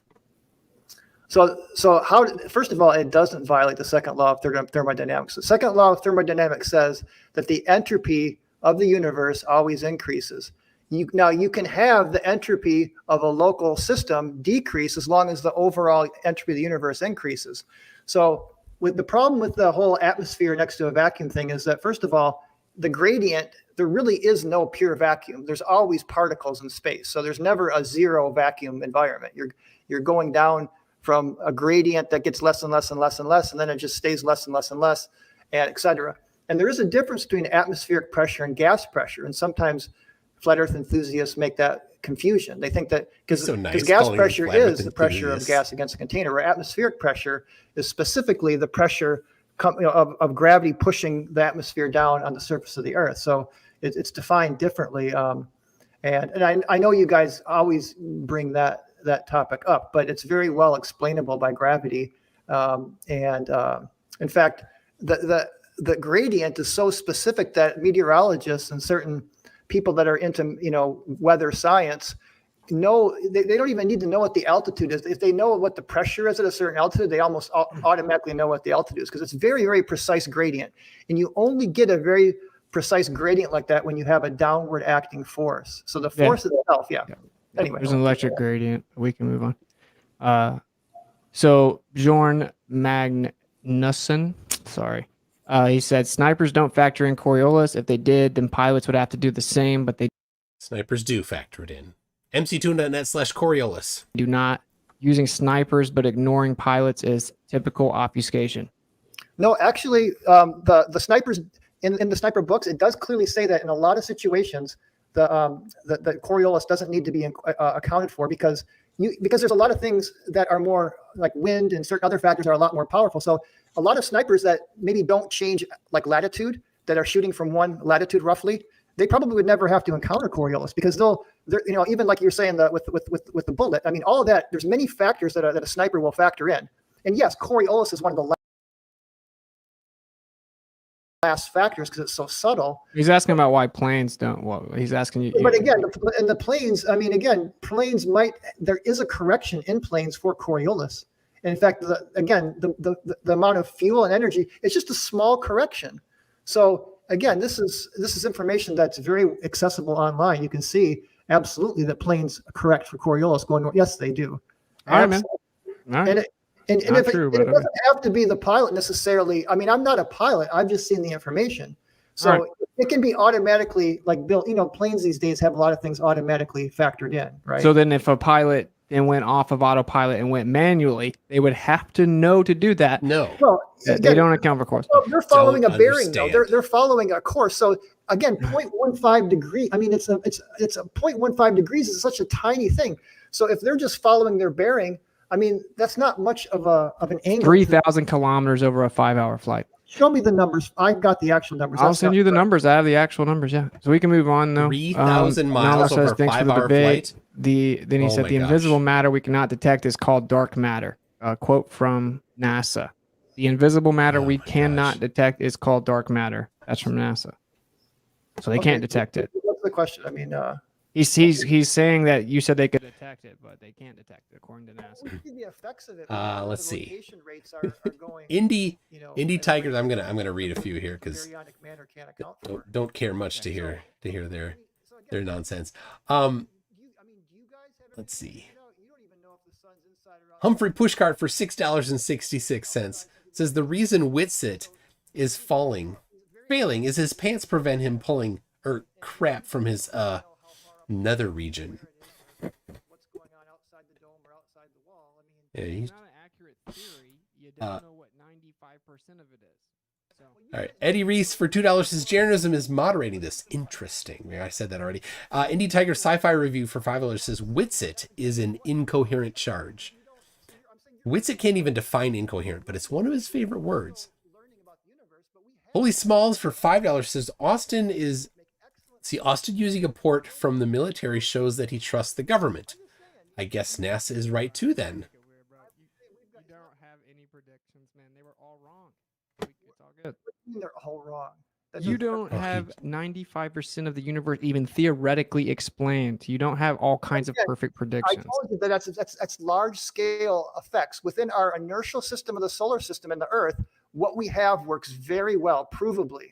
Yes. Okay. It was actually designed after we saw what they allegedly claim happened. All right. So the Boston Runner says, I don't know if this is a question. It says Austin speaking truth about the place. All right. String News 1 says Austin, the one-eyed king of a very small pond. Very true. I have it high in my, yeah. Tony Regime says there are some recent studies that have found that the cold dark matter might not exist. It's the leading edge of science. In the leading edge of science, there's always going to be questions. There's always things that you don't know in the leading edge of science. Not knowing these things doesn't mean the other stuff that they sit upon are wrong. It just means we're not there yet. We don't understand it. There will always be unknown things. Like you said, you weren't totally incorrect with the friction, the way that the charges that is correct, but it doesn't mean that the clouds themselves are electrostatic. The clouds are made of water vapor but the friction will create the light. Create what? But it doesn't mean that that's the downward acceleration. Just because we have electrostatics on the Earth doesn't mean that that's gravity or that that's where the downward acceleration comes from. I mean, okay. You need the evidence. Again, you need to have. I think it's a good thing Earthrise says here. If there is no dark matter, the Earth is still a sphere. The stuff that we don't understand about the gravitation, the galactic rotation, doesn't change the shape of the Earth. In fact, you can't even have that problem for flat Earth. And Witsit doesn't get this. Quoting the dark matter stuff, in order to quote the dark matter, step 1, Earth is a globe. Step 2, it's rotating. Step 3, it's orbiting the sun. Step 4, the sun is orbiting the galactic center. Step 5, there are other galaxies very far away. And step 6, we've noticed that they rotate slightly differently than we predicted. Just because they rotate slightly differently than we predicted doesn't mean steps 1 through 5 didn't happen. In fact, it destroys any other possibility with it. So, all right, I'm trying to get him to bow out, because he told them 2 hours and he's at a bit over. So that's when the electric field starts to go. I mean, because it's when you've got a conductor, the electric field goes to 0 in a conductor. You know that, right? Yeah. Do you agree there's a downward electric flow on the Earth, though? No. Actually, downward and upward all day long. It's going down and up and sideways across. Again, if you look at the global circuits, you'll see it's this whole up and down and sideways. I don't believe in the globe, Brian. Stop saying globe. Richard Feynman says that it goes like many, many kilometers in the air. I don't know where you're getting this 120 meters thing. No, it's he said 50 kilometers. Okay, so then what are you talking about when you say 120 meters? No. I said at 120 meters, the 100 volts per meter approximation breaks down. I didn't say that it stops. I just say that it goes to like 50 volts per meter, then it goes to 30, and then it drops off to almost 0 at about 50 kilometers. Okay, That's what you're saying. So the things whole would 100 float volts at per meter thing is 150 only valid kilometers, for the first Austin, 120 according meters. to you. I'm not saying it You stops could just there. go I'm up just there. saying Rockets it would starts to would go easily down go very up there. It'd quickly, be and you know easy to go to the gravity moon then, goes down Austin. very slowly. So again, it just can't explain the downward acceleration. Oh. It just doesn't work. If something's more dense, it goes down. Things that are less dense go up. That's the primary Oh, causes the buoyant force. it's But the one buoyancy that's and the up and down density. vector I thought it is the wasn't. downward electric force. It's all good because we would talk forever. Maybe we can have another conversation again. And I think. Anyway, I think I got it. I was All right, let me just read the last few off. Okay, so Dave says, please provide a direct measurement of curvature over a body of water, at least 10 miles, showing the 66 feet elevation drop. Just, you can answer real concisely. I wasn't going to talk about curvature today. Okay. He doesn't want to talk about curvature. It doesn't exist, Dave. Come on, man. How are you going to set him up like that? I'm just okay. Goldie says it's flat. Thank you for the $5. Give me the gravy, says Bryant. Is there a chance you're wrong? I don't think so. No. No chance. There's always a chance you're You wrong. think that bars people Be from honest, listening? there's Earth is always a flat. possibility. I don't know. I'm not wrong. I mean, it's definitely not flat. I just have too much evidence. I can't. I mean, So there's no chance. there's no chance. I mean, based on what I know, there's no chance. No, it just can't. Well, you can never learn anything new if you think you already know it. No one goes looking for something they think they already know, right? Oh, Witsit. All right. Listen to your own words there. But the Boston Runner says the things in the sky are spiritual in nature, not rocks and gas we can go visit. Do you not realize that? The CGI images of planets claims. in space are not real at all. Claims.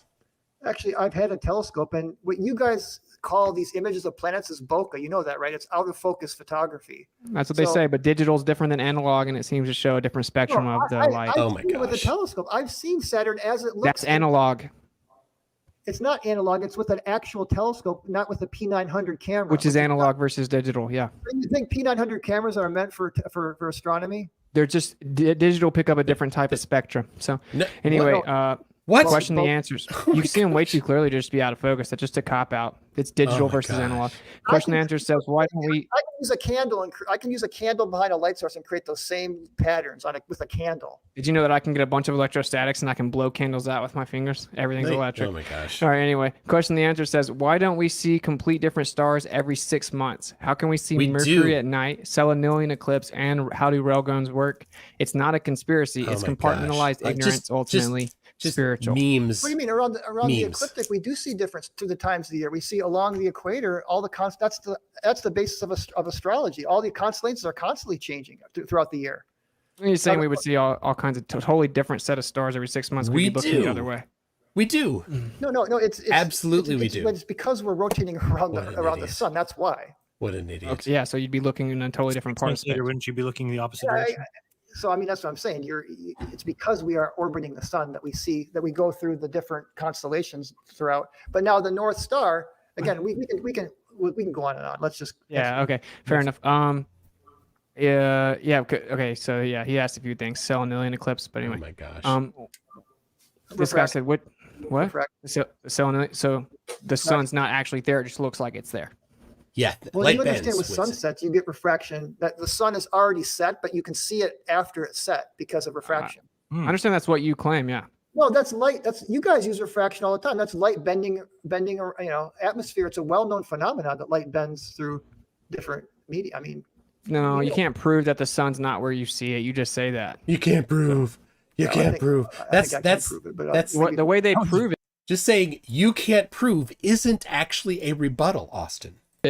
is they take their equation and they say, according to the globe Earth math, it should be down beneath the Earth, so it has to be refracted. Here's how much the difference According is. It to refracted this much. measurements That's not and proving the anything. law. well, anyway, And you Snell's know that law. at nighttime you got to go through a lot more atmosphere because the light's skimming through the whole atmosphere. So that's why you get a red sunset because the blue gets scattered and filtered out because you're going. That's why there is more refraction at night because you're going through a lot more atmosphere when the sun All is right. setting. Angel asked me, why does the weight change at the equator? I think we're within a vortex of an ether field, and I think that there is actually a translation of motion from the sky, and within that ether vortex, based on your altitude and your positioning out from the center, you would have a difference in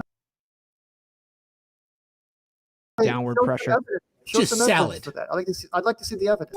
I have the same evidence you do. You just claim it's gravity that can't be proven. Salad. Just It can be Witsit proved. salad. It's centrifugal force. It's very well measurable. It's very simple to calculate. Witsit. actually. BS. Okay, so when you say measure Witsit calculation, didn't those are two take different things. science Obviously, you class. just beg the question You and can assume take- it's there. You can Let me go. tell You you. can take a. Did Witsit fail science class? Witsit, the first time I talked to him, he said that he he started taking classes at college. He went to Cumberland University, and he dropped out the first semester because he kept getting in arguments with his teachers. So he dropped out of science class. That's what happened. He doesn't understand any of this stuff at all. It's all just magic to him, and he thinks if you can just say a whole bunch of words, a script, then you change reality. Well, I did. I mean, I No, my point is Einstein explains that all the stuff that you proposed would happen if the Earth was stationary and the sky was moving around it. Well, you know, one of the quotes from Einstein, he actually said that's preposterous. He says, "Since I have come to believe that the motion of the Earth cannot be detected by any optical instrument." So you guys say that, but then you forget to leave out. Yeah, he follows it up with, but we were moving around the sun. Right, through revolving around the sun. Right. That's not evidence. That's him just saying that. Begging the question, just exactly. But you guys are putting out quotes like that's kind of quotes are not evidence. I agree. I'm just. But saying, you still use relativity. The person that wrote it says applying relativity, you would get the same effect. I don't understand. I don't think you're listening or not trying. The person that gave you your belief system of relativity. Sorry, the page you're looking for could not be found. According to relativity, which you still use to this day, according to it, if the sky was moving around the Earth, you'd get all the same effects. One quote. I mean, Leonard Susskind has said, "Well, there's dozens of quotes." I mean, Leonard Susskind gave a little idea of a Where big, thick, flat is Earth, the and if you're just evidence, 7 miles Whitsett? thick, you could calculate the gravitational. Cherry picking quotes is not evidence, Whitsett. It's Brian, you should go to our Flat Earth Summit, lie. bro. TEMMS.live. You should go check it out, man. Oh, now you he's can just use marketing his own Whitsett thing. 50 as your coupon code, or Jaren 50. Yeah, and you can just come check it out. Virtual on. Oh my gosh. I think this maybe is the last one. Thank you for being here. Don't be out. too close. He said at Bryant, thank you for being here. Don't be too close-minded.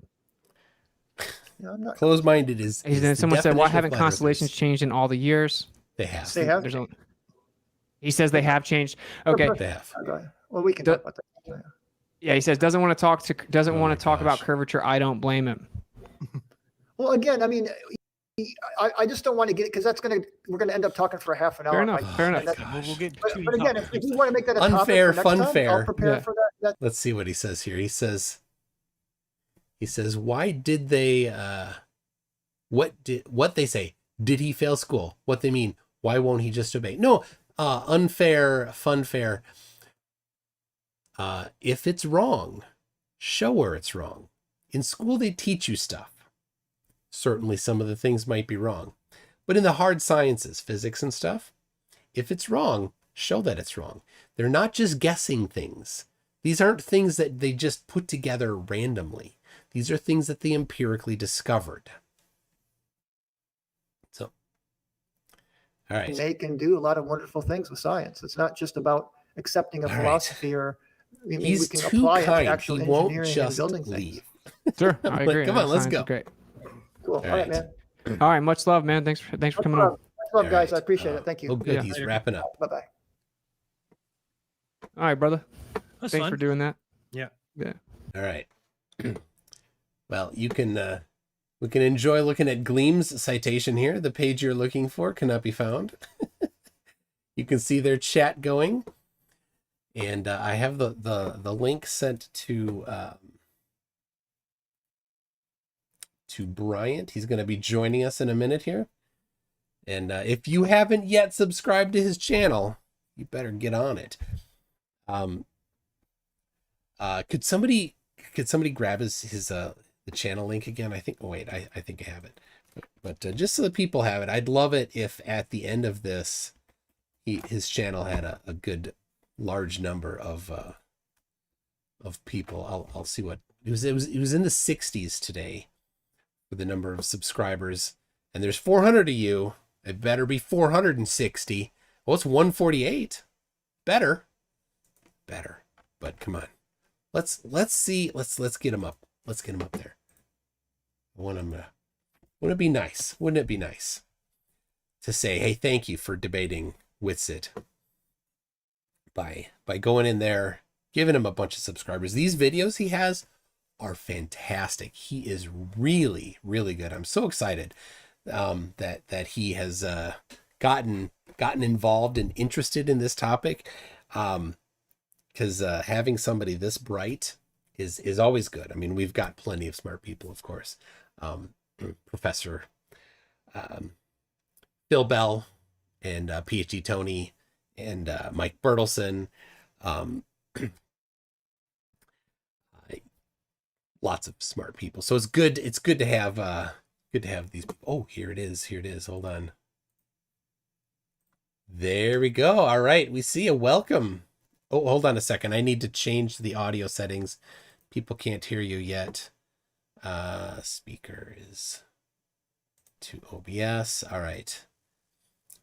They can hear you now. All right. That was something. That was well. Good.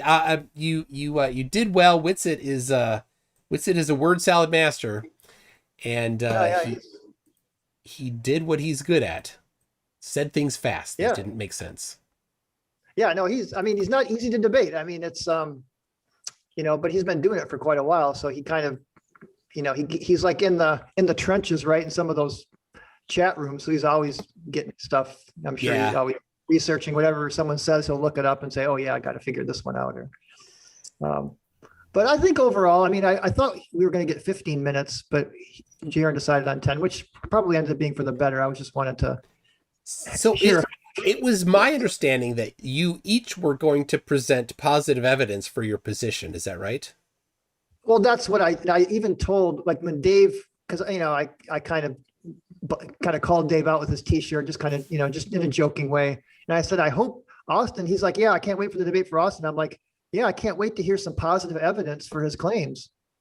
And he didn't have a whole lot, just a lot of quotes. I mean, for him, are quotes positive evidence because Einstein said something? Is that somehow that proves, that? Nope.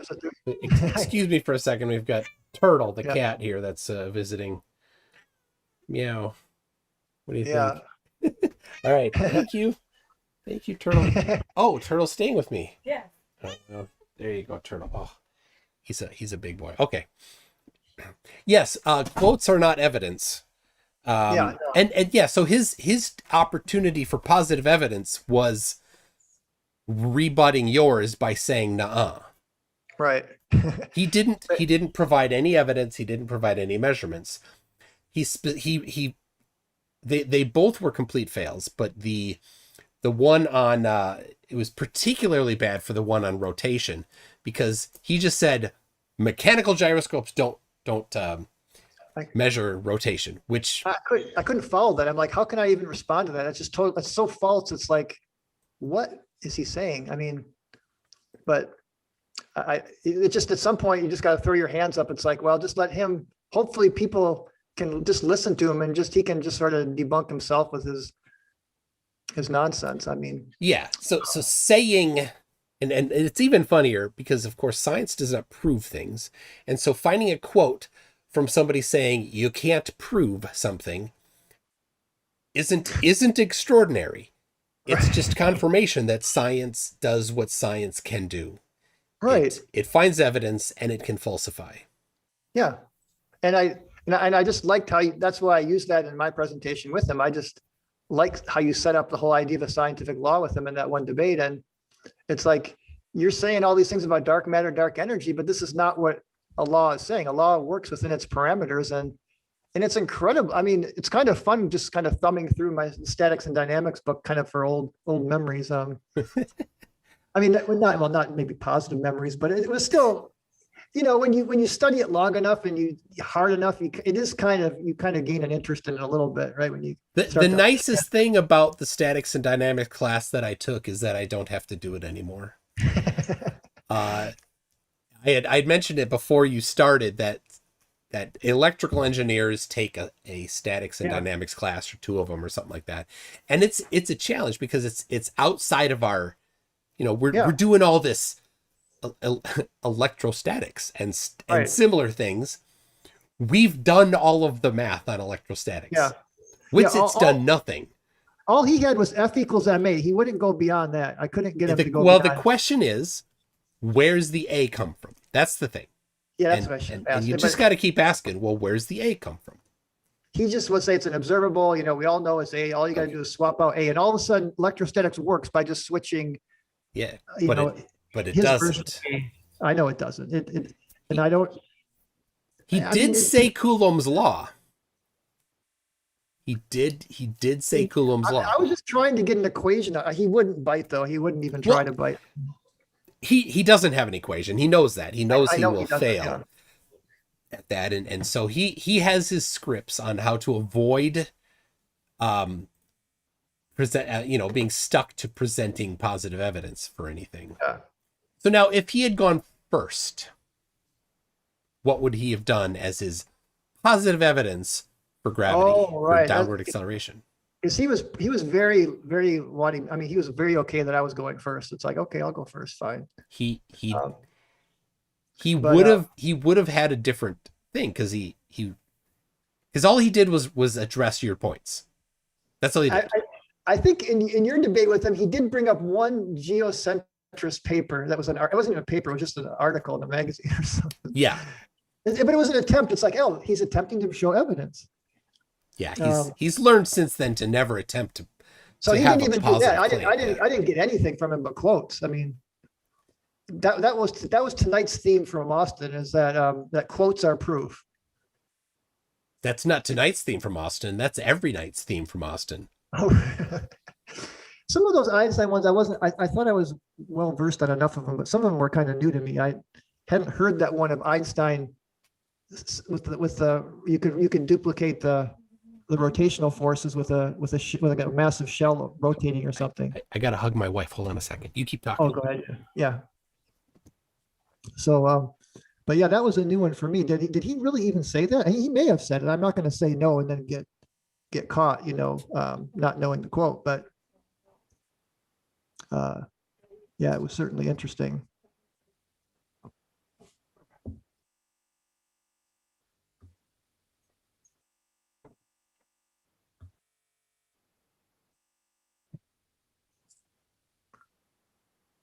All right. Did you fill the empty space? What's that? Did you keep talking?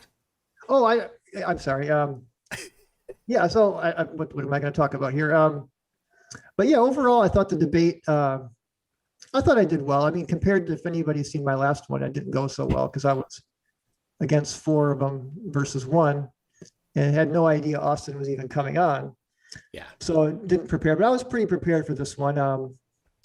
Obviously there's always room for improvement, but it actually had a lot more information I didn't even get to. But overall, I'm much more satisfied how this one went versus the last one. Well, I think you did pretty well. I haven't watched the last one yet. Oh yeah, please don't. But people, the link to his channel is in the chat again. I will put it in the description as well.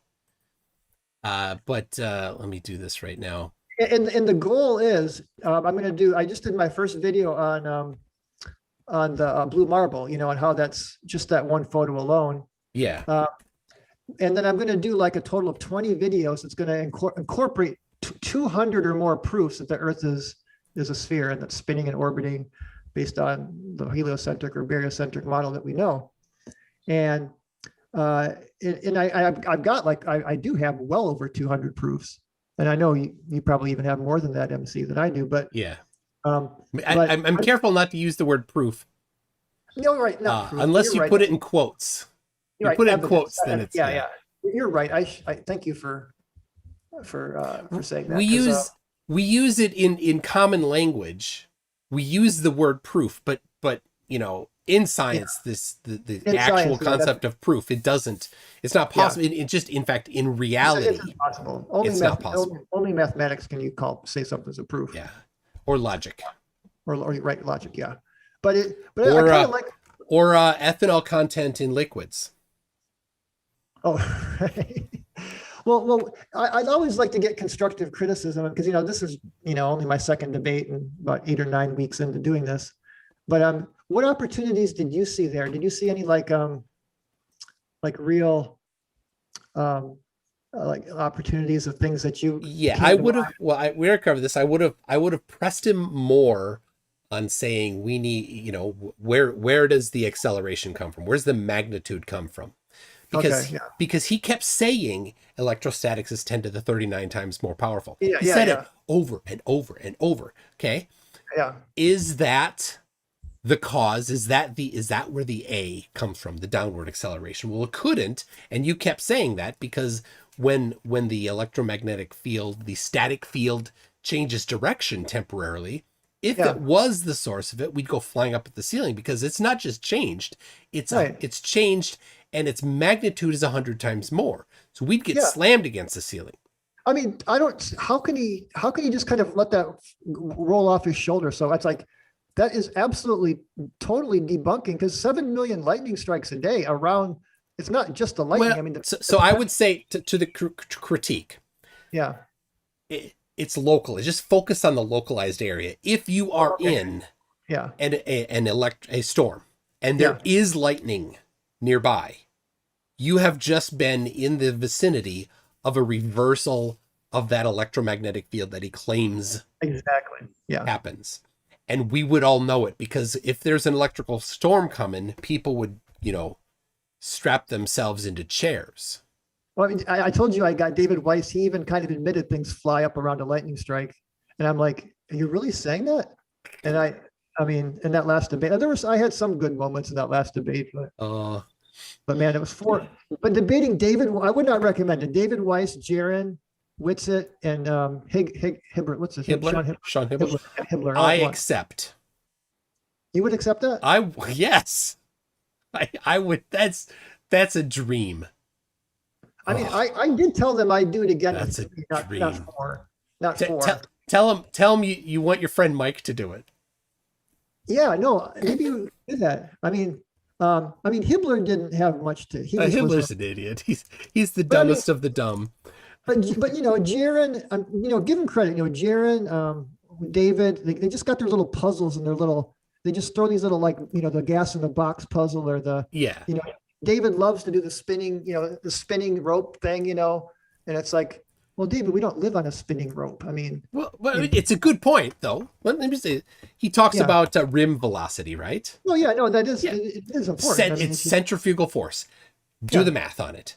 What is apply the rim velocity of the Earth at the equator, where it's the most, 0.03 meters per second squared. That's your rim velocity there. That's what it's giving you. Yeah. Dave, you didn't do the math. This is high school math. High school. This isn't university. When we talked one-on-one, I thought I just kind of laid it out for him, the numbers, and he just shook his head. No, it's rim. He just kept, no, it's rim velocity. He just couldn't. He started to shout at me. They don't understand the math. He got angry. I wish that was recorded, because I did really well with our one-on-one. But because it was so much easier with him one-on-one, because I knew all his talking points. This is why I wanted to debate him one-on-one, because I knew all his talking points. They come up with all these new little puzzles. Like now it's a stack of boxes that have a little door on them, and they're going up many levels high. It's like, where do you guys come up with this stuff? Or the jelly beans in space type of. They threw that one at me. You know, it's like, well, what if there were jelly beans in space? How would they attract each other? And it's like, what is that coming? What is that? They would. But... Yeah, they would. I mean, but they were trying to get me to go into the whole thing about gases creating galaxies, whatever. They just don't. They can't believe that that's possible. But anyway, anything else that kind of struck that was kind of maybe something new that Austin? Well, there's nothing new from him. The key is to hold their feet to, you made a claim. Positive claim that it's electrostatics, okay, and it's stronger than gravity. Yes, okay. Let's go through that right now. Show me the law that governs it. What's that law? And let's apply it right now. I have right here an object. Its net charge is 0. Right? Yeah. Now, what do we do next, Austin? Yeah. What's next? The net charge is 0. Oh, there's more charge than that. What's the charge on this then, Austin? You think he'll actually play that game though? I mean, maybe I should try it next time if we debate again. But I tried to press him for a form. He wouldn't. He just kept deflecting on the. Well, he has to. Yeah. But what I want to do is I just want to keep pressing. Like, all right, let's do it. I'm ready right now. You made the claim, Austin. Austin, you claimed it's electrostatics. Let's go. Show me how it works. Apply it to this object right here. Right. Its net charge is 0. Now what? Right. And that's why I had the little whiteboards. I was hoping we could kind of go through. Yeah. He just didn't. He wasn't playing ball on that. And I'm sure you could have framed it better to maybe get him to. Yeah. At least to sort of make him look obvious, like he has no. I mean, I guess for people that. In his echo chamber, they think he's a genius. I know. They do. Really, and part of the reason why is because he keeps telling them that he's so smart. well, David's like, he said that's his ace in the hole. I mean, he told me, it's like, really? That's your ace in the hole? Austin's an idiot. He's just dumb. All right, let me read a couple things here. And if people, if you address it to me, and then if you have a question, I'll read it to him, or a critique or something. But my mom bakes cakes for 10 Australians, says these cows are small and the ones outside are far away. Small, far away. And the cows are electric. Does cow manure fall down due to electromagnetism? Right. That would be a good one. But we got to kind of play their game of these little puzzles, because they like to do this with, when I debate. At least it seems that way, right? Yeah, it's that's all they have. It's just games because they know they don't have the science. Yeah. The real science. The real science is you make a prediction. A numerical prediction is a great one, right? You can make non-numerical predictions, but gravity makes a numerical prediction about the magnitude of the downward acceleration. Yeah. His makes nothing. It doesn't even get direction right. Well, the thing is, he talked about, I thought he was going to talk about the chronomotor more. He didn't, but the guy that had the article posted the whole thing. I drew it down. I'm like, even this guy that's basically, you're saying this is some kind of proof with your chronomotor. Somehow just having an electrostatic device, do something is somehow that's proof. Just because you can get like a little balloon to like attract to the earth and then discharge it and it elevates again. I mean, how is that proof of electrostatics as a downward? There's no, but they think it's proof though. They think the MIT the dynamic thrust or system is somehow proof that, no, that's just corona discharge on the atmospheric particles creating a thrust that's a very small thrust. That doesn't prove. And it doesn't make the other forces go away. No. Either. Yeah, they don't. The other forces are still there. Multiple forces can act simultaneously. Yeah, they don't know how to draw a free body diagram. I was going to do a simple free body diagram where you hold a book, right? It's like, what are the torques and forces on this? Now, if you got two hands, you can see that it's much easier to hold because now you got two supports and the torques are basically gone when you, but it's even they don't even know what a free body diagram is. No. So having multiple forces acting on a thing is just, they can't wrap their minds around that idea that multiple forces can be acting on a body at once. Yeah. Eddie Reese says he thinks telescopes are analog. Epic fail. For some reason, and this is new, I learned a new Flurf idea today. Yeah, I hadn't heard that one before either. That P900s see things because they're digital. So if you have a digital camera on a telescope and it's not a P900, then it must be acceptable, Witsit, right? I kind of missed that, but you're right. That's what he meant by analog and digital. It sees in different spectrums, apparently. Yeah, so all we gotta do is put a digital camera or maybe a digital telescope if we get it's the receiver. That's what's interesting, right? And so I suppose if you're going to talk about the receiver, your eyeball, if it's just you and a telescope and traditional optics but not a computerized screen or something, yes, that's analog. Yeah. But all new telescopes, all of the stuff that we see on new telescopes, that's all digital. Everything is digital. Have you seen Metabunk's little camera with the P900 little experiment with a candle where he basically made a candle just like the Venus picture that the flat earthers were sharing? Because you can get the same bokeh with a candle that you can with Venus. And I looked at it, it's like, oh my gosh, that does look just like their Venus picture. And he did it with a little tea light candle, just behind a little aperture or whatever. And it's like, how do they not know that that's just out of focus? It's just Well, there are a couple photographers, but for the most part, they don't know photography either. Yeah. No. The fact that photography's gone to this has enabled flat earthers to tell lies about photography. Oh, right. Right. Because if it was still, you know, not even point and shoot, but, you know, like real SLR cameras with film, the people that knew photography, they had to know these things. They had to understand bokeh. They had to understand exposure. They understood that if you take a picture of the moon at night, you're not going to get the stars. If you see stars, it is likely that it's been faked. Oh, wow. They get it backwards. They're like, how come there's no stars? There should not be stars. You think about that. Their hubris in their understanding that these people that don't understand about anything about photography look at things that they claim have been faked. Yeah. Right? But if somebody's faking it, wouldn't they at least fake it right? Because there are photographers that would look at that and say, wait, why are there stars there? There shouldn't be stars there. They're too far out of range. Yeah. So Peter G says the automatic direction controls are analog or digital. The telescope itself is just optical. Yes. But I think I'm pretty sure Whitsett was talking about the actual like receiver plate, right? Where the image is read, where it's your eyeball or some film, some actual, you know, photographic film, or a digital CCD. But wouldn't you want, I mean, wouldn't you want to be like more analog, get like the truest, most it's just, Ipsy Dixit. It is, it's an appeal to authority with yourself as the authority. He just said digital sees things in a different spectrum.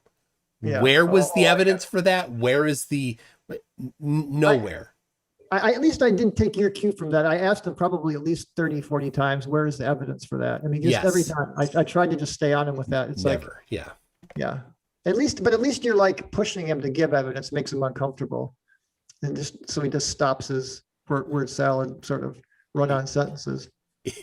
Yep. All right. Matt Charles has accused you or me or both of us of being shills. Am I? Oh, great. So there you go. Well, welcome. Thank you, Matt. I wish I got paid better from NASA. Have you gotten your paycheck from NASA?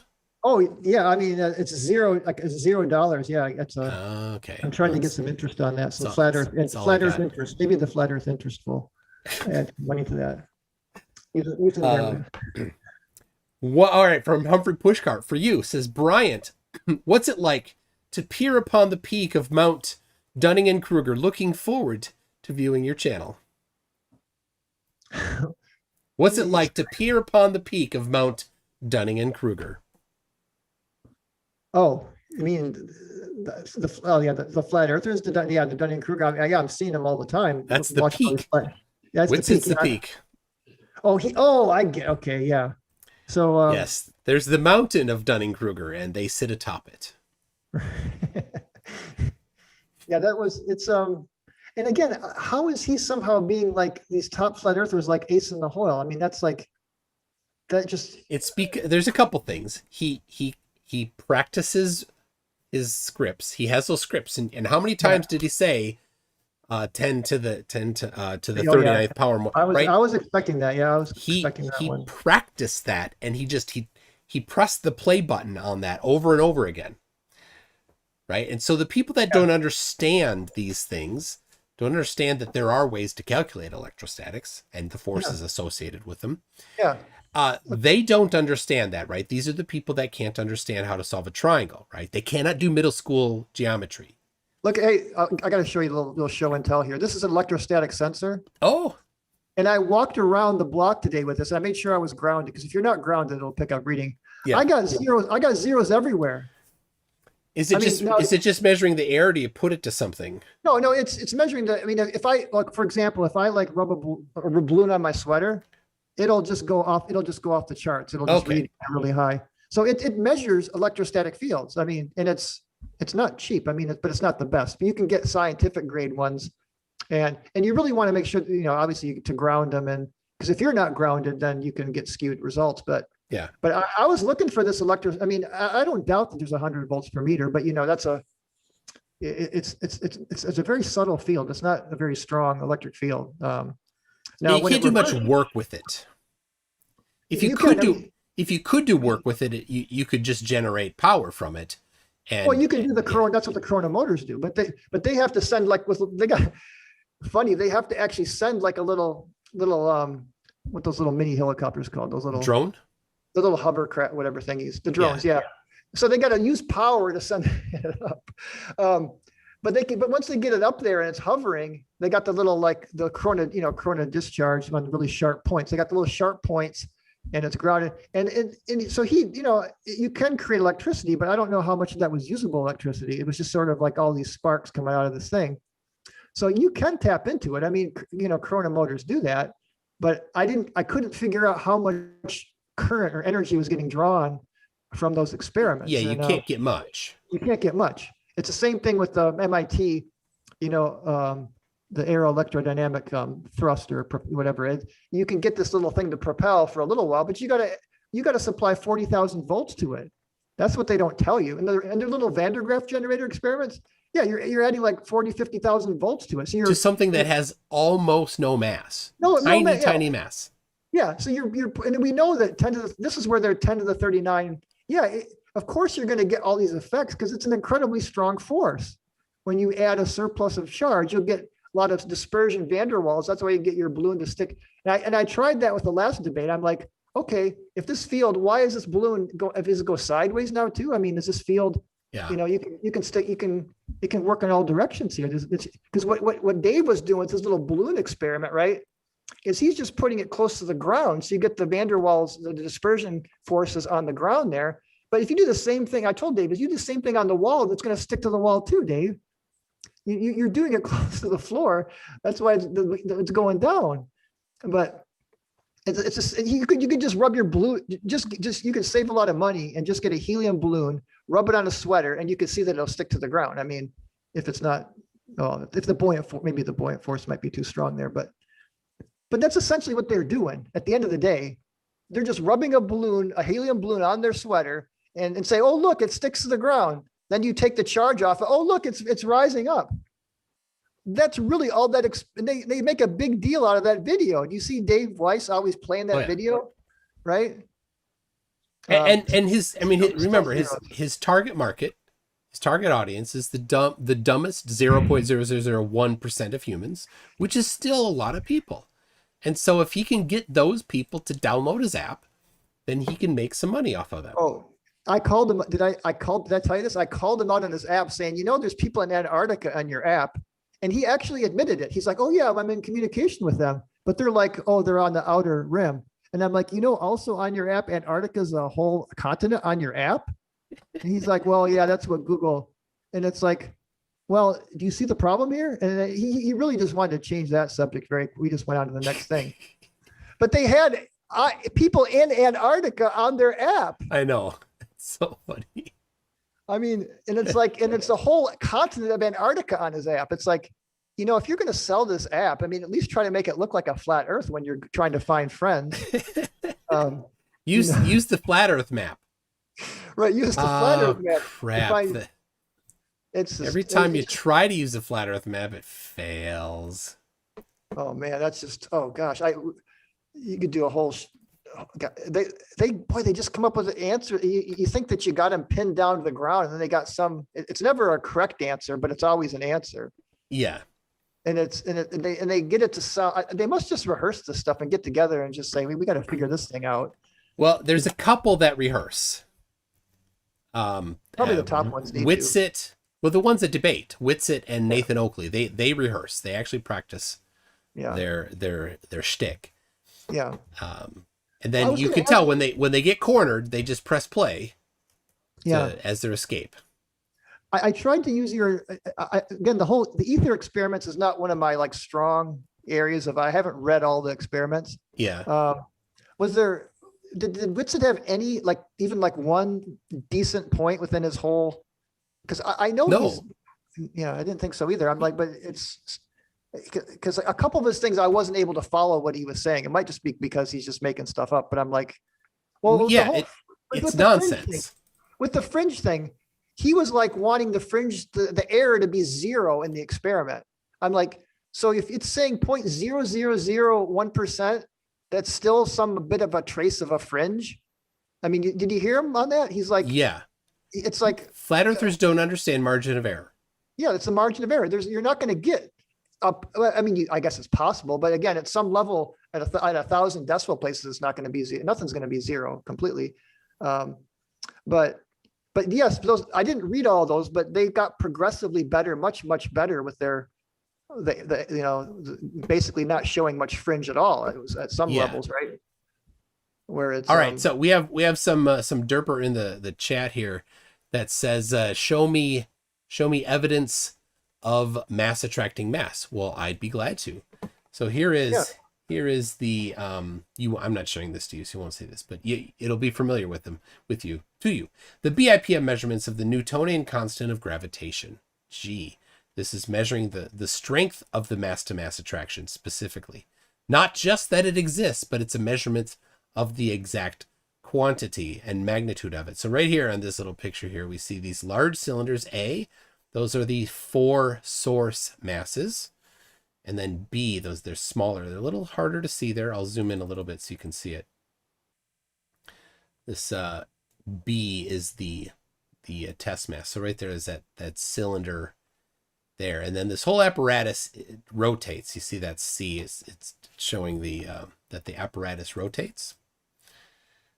The torsion disk of about 30 centimeters.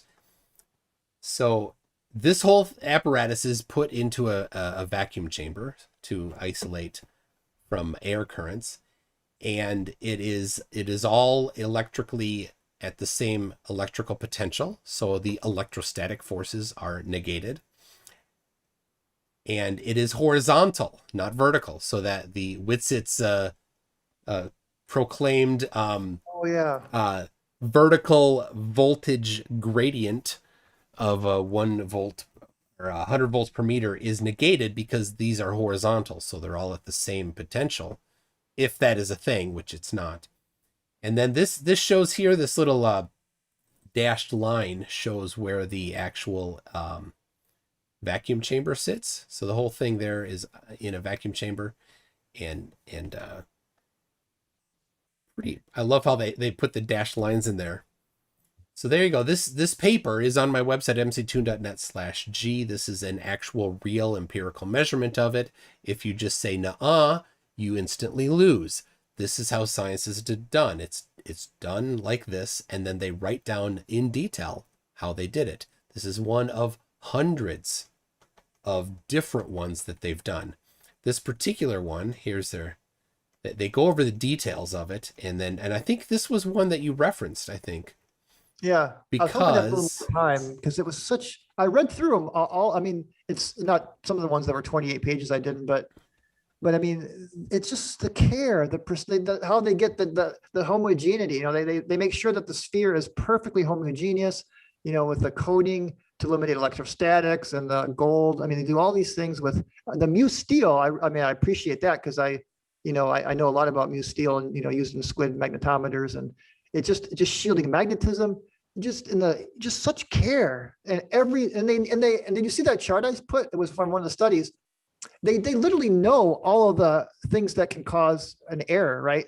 And they actually know how much of an error it can cause. I mean, yeah, they have such. I mean, this chart. I mean, it's like 30 different things, and they have through all the different studies about how much error it causes. So each study they try to do a little bit better on those errors, right? So here it is. This is the values of uncertainty of the parameters required. So this is the parts per million of uncertainty because of the specific masses of the test masses, the source masses, the test mass servo, how much the servo mass is. The capacitance calibration is 6 parts per million. all of these things they took into account. Yes. It's just and what do flat earthers have? They say, it's 100 volts per meter. That's all they have. So there you go. 77 conspiracies. Well, what Witsit said was it's electrostatics. That was basically his answer to it. That is his only answer. It is electrostatics. At least I got to put in the little strong nuclear force. I'm glad that this came up. Because I don't know, I guess he did understand that like charges repel, but I don't think he understands that the nuclear force is like a rubber band, right? It has a short distance. It's not electrical in nature. The proton has a net charge of 1. It made out of 3 separate quarks, and somehow it still holds together. It's clearly the force holding it together is not electrical in nature. It can't be. Well, and that's, again, atomic bombs. I mean, it's like you can see how much energy is. I mean, that's actually not the quarks. They can't separate the quarks, but the strong nuclear force is within the nucleus too. It's not just the quarks. It actually does hold the nucleus together as well. Yeah. Because the protons are positively charged, and something has to hold all of those positive charges together because they repel. Yeah, exactly. But again, you can't. That's not electrostatics at all. And I'm glad you shared that video with me, because I'm like, it's something I know, but it's like, well, of course, why didn't I think of that? So for people wondering, I had found a video of Witsit talking about electrostatics, and Leo Filius, this was on Modern Day Debate, saying, talking about the strong force, because the strong force is stronger than electromagnetic force. 100 times stronger, yeah. Yeah, so Witsit's like, well, the electrostatic force is stronger than gravity, therefore it's electrostatic. Well, by that logic, then everything must be the strong force, because it's stronger still than the electromagnetic. 100 times stronger. I mean, about roughly. I mean, it's incredible how. I mean, again, it doesn't even at all remotely look like the electromagnetic force, because electromagnetic force goes out to infinity. The strong force is strongest. I mean, it's kind of the opposite. I mean, it gets stronger as you go further away from it, because it's like snapping it back. Yeah, and then it goes away if you get past the threshold. Yeah. All right, King Ed V says, I read an article that the 3-body problem was technically solved using the drunkard's walk. Have you heard about that thing, Toon? I've got a good answer for their whole 3-body. I saw David brought that up in the last debate. There's no answer to the 3-body problem. So? Because we can't model it doesn't mean it doesn't exist. Well, you know about the Lyapunov exponent, right? Within chaos theory, it's basically tells you the horizon of predictability. So it turns out that for our solar system, it's about 5 million years. Now, when you apply that to eclipses, it's only about a 4,000 to 5,000 year window. Again, this is just according to chaos theory. Whether that's totally accurate or not, the point is even though we have this very complex solar system, the orbits of the planets are incredibly predictable. Where the weather, the horizon of predictability for the weather, you and I know, is hardly even 24 hours. Yeah. Because the strange attractor, right? The line, they just diverge so quickly. But the planets, the Lyapunov exponent actually makes them one of the most predictable things with the planets in our solar system. So even though it's a chaotic system, it's incredibly predictable in the chaos. So you can't just say 3-body problem. There's different levels of predictability within a chaotic system of nonlinear, where there's kind of this coupling happening between all the different bodies, right? They're not linear, independent motions. It's fast. It's chaos. I took a class in chaos theory, and Georgia Tech at the time was one of the top chaos schools in the country. The bulk of my understanding of chaos comes from watching Get Smart episodes. Yeah. If I could hear this to really demonstrate how stupid flat earthers are, 77 Conspiracies comes in with his rebuttal against the actual real science that real scientists did and the hard work that they did. Here's his rebuttal. Go outside, put a big rock next to a small rock. Let me know what happens. That's how stupid he is. How about you put a pendulum next to Mount Schehallien and try to take some care and see the angle deflection? Yep. All right, let me see here. We've got Technix1 says, have a look at Mr. Supermodel's channel. He has a tutorial on how to properly zoom on planets using a P1000. Yes, it's doable without a telescope. And I've seen, I don't know if it's his or not, but there certainly are quite a number of videos showing how to focus a P900 or P1000. Yeah, I'm sure it's just like taking a picture of the sunset and doing it right, with solar filters and manual exposure and things like that. I mean, yeah, I mean an old manual lens like this one from my Pentax that I don't have anymore. I can focus it at by just doing that, right? I don't know if that's zoom or focus. That's it. I mean, you just it's set at infinity. There you go. It's ready to look at stars. Right. Yeah. Eric Pelding says, did Witsit ever explain or define what incoherent means when applied to electrostatics? Did you get anything? I should have pressed him. He just says what he says is incoherent. That's this whole thing is incoherent. It's perfect, actually. It's called incoherent because it doesn't make any sense. It's just parroting. He's because he heard somebody else say it. But yeah, what's the definition of incoherent? So basically, within the flat Earth community now, we have the pure density buoyancyists, like the purists, right? That don't want to go into electricity. And then there's like people that use like atmospheric like acceleration, and they somehow just replace G with acceleration of atmosphere. And I've seen, of course, this incoherent dielectric acceleration is getting popular.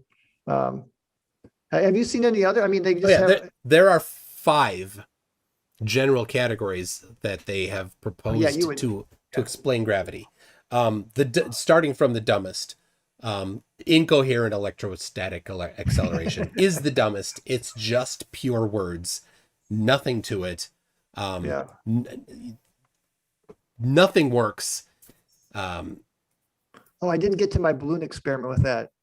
Right, I pick up filings. I got the paper filings in my balloon right here. I just didn't get to it. One critique is you can't get a lot of material into a debate. Yeah, that's one I thing. realized. Then the buoyancy and density thing is a complete failure because density is not a force, it's a scalar.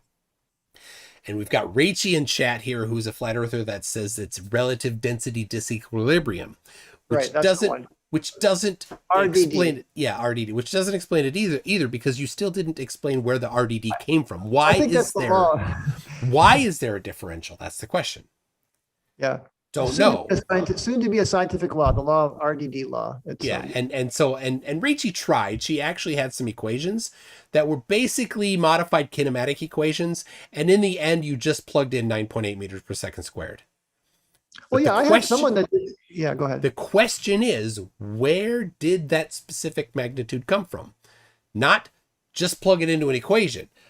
The gravity, the law of gravitational attraction predicts that number. Yes. You want to replace it. Yeah. You need to replace it with that number somehow. I just love the logic of you start with Newton's universal law of gravity, and then you can group the MA. So you got force equals MA, M times the rest is acceleration. And then you know that you can do the Cavendish, and then you can determine the mass of the Earth and G from Cavendish. And then of course, then you can go back and then you can calculate G at any altitude above the surface of the Earth at any other planet or any other, and so their formula they don't have anything for the moon, right? Or some other planet or anything. They don't know how far away the moon is. Yeah, and they just have the surface acceleration. They can't, as Whitsett made it really clear, that he doesn't understand that at 30 kilometers where the magnitude kind of goes to 0 or it starts to go sideways, that it's I did the calculations, 9.71 meters per second squared. So because R is so huge, right? So getting to 1/4 drop off, you got to go way out into space. So the whole gradient of that potential, it just drops off so quickly. It stops and goes sideways and goes up and down. I mean, how can people just not get that? I mean, it's just so. I mean, they lack common sense. All right, so that's moving up from incoherent nonsense to RDD. Now we've got the one that is popularized by the Flat Earth Society. Is the upward. The constant upward acceleration, which does explain the magnitude. Yep. But it doesn't explain the variation of the magnitude. Yep. That's the error in it. They can't explain why is it higher in different places. Specifically, why is it higher at the poles and lower at the equator? Yeah. And why does it change with elevation? Because if we're all accelerating up, it should not change with elevation. It should stay consistent with elevation. But then you got the bigger problems that it starts to approach the speed of light very quickly. And what happens to the sun? Because they do not reject relativity. Oh, okay. Well then, but it's an accelerating reference frame though.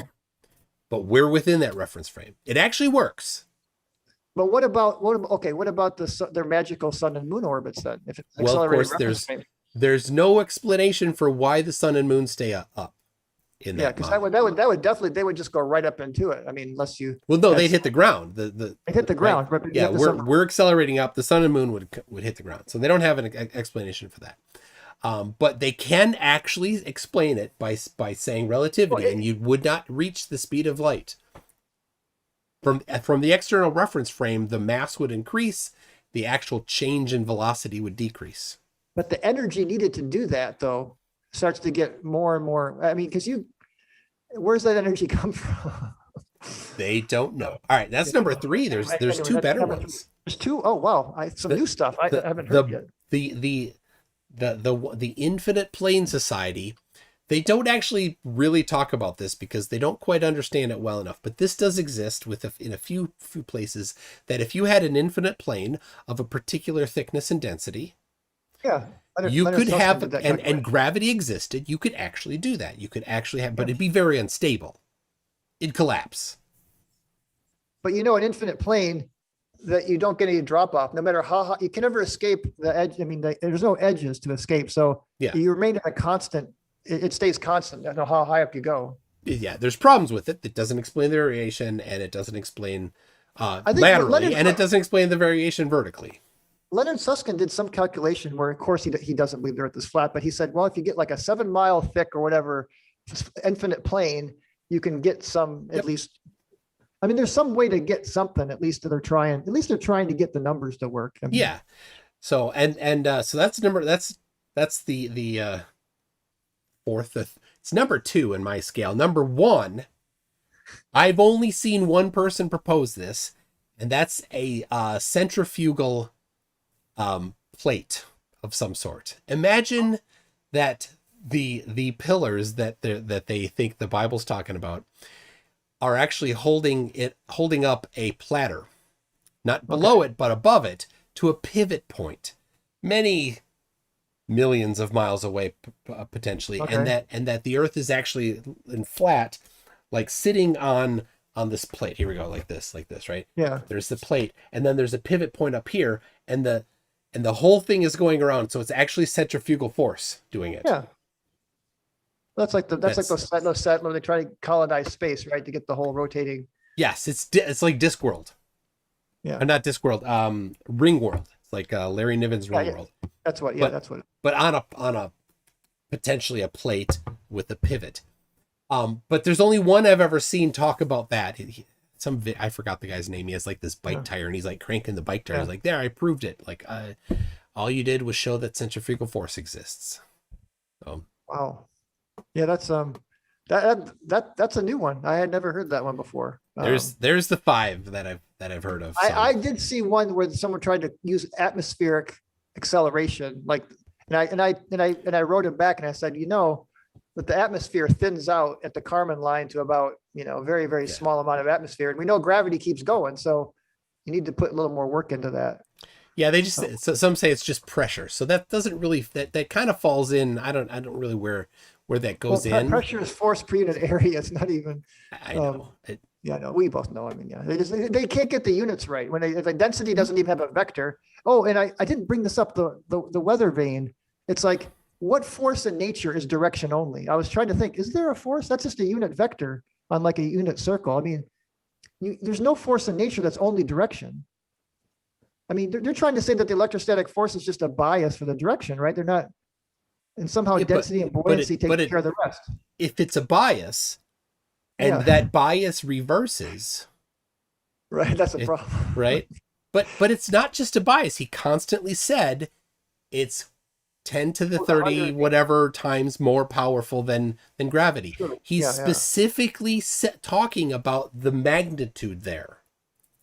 Right. And then I hear them say on the other side of their mouth, sometimes they'll say it's just for the direction, and then density and buoyancy takes care of the rest. But it's like, okay, let's see. But he did run away from that. He's not, right? When you passingly mentioned density and buoyancy, right? And he stuck on that, like, well, that's not what I'm talking about, blah, blah, blah. Like, well, hold on, you didn't bring it up. You're a critique. If you're not going to bring it up, don't even say that you're not going to bring it up. Just don't bring it up. Yeah.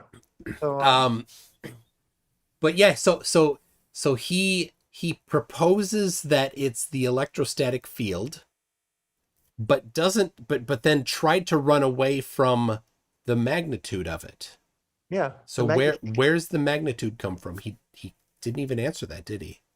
No, I was trying to, that's why I had the whiteboard. I put a big red rectangle. I'm like, let's fill this in. Let's work together. And I even put below it, I put, here's density, here's buoyancy, and here's Coulomb's law. And here's since you're using 100 volts per meter, we have to use F equals QE, right? Because that's the voltage, that gives you the right units. Yeah. Because Coulomb's law is a force where, volts per meter, that's more electrical potential energy. Or per unit charge. Yeah, well, right? and the field that he's talking about doesn't even really fit into Coulomb's law, because Coulomb's law is charges. Right, Coulomb's law is charge. So you have to use, you got to use, like, it's almost like a capacitor, like a parallel plate capacitor where you got an electric field, but it's not a constant electric field. He's trying to say it's like 100 volts per meter. It's like at about 1200. Okay. It doesn't matter. Yeah, it doesn't Let's matter. just keep it in the room. Let's keep it in the room. A mile up doesn't matter. In the room, we don't even need to go up high. If you double the distance from the ground, should not there be a doubling in the, or not a doubling, some sort of proportional change in the downward force? Yeah. There should be. No, I the other night I was working on it. I was like, okay, QE equals, trying to choose MA or whatever, just trying to work with. You just get nonsense. I mean, how can you, where can you go from there to get 9.8 meters per second squared? I mean, it's, you just end up with, I mean, it's, again, this is why they'll never be able to do it. Yeah. We can sit here and try to see how it might work, but they won't even do that.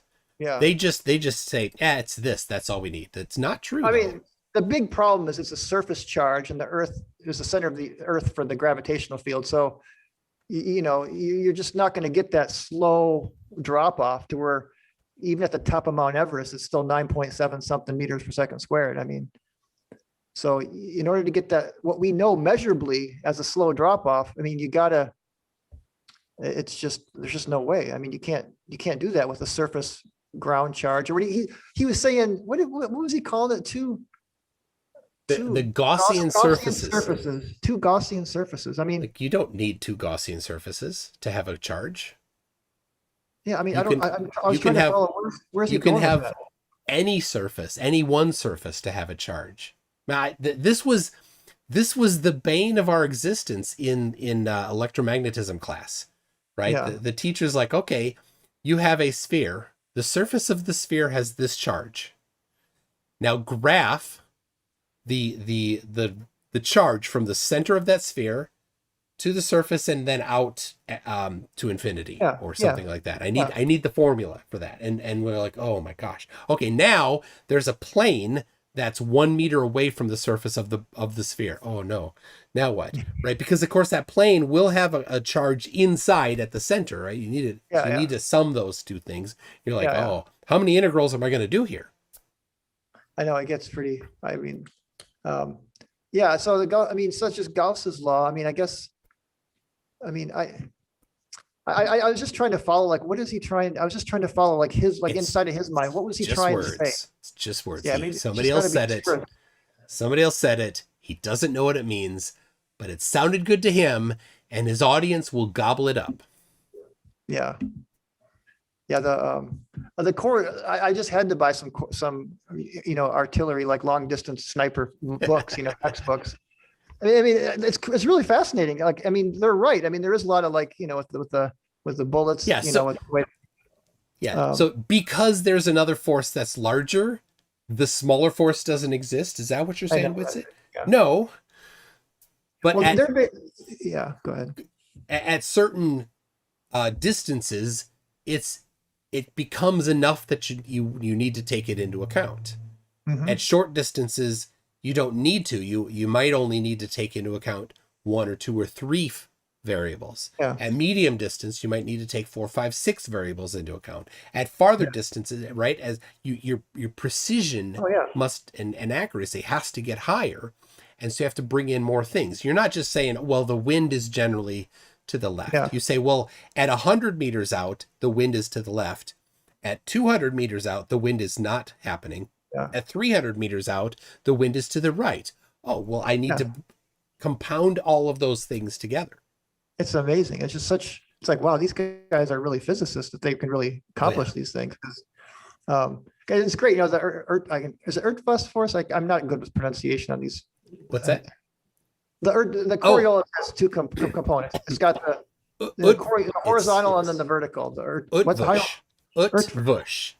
Urtvush. Yeah. No, there's no R sound. Utvush is. Oh, Utvush. Thank you for that. So I only know because I looked up a pronunciation guide on it. So I could be wrong. But. I thought I did too.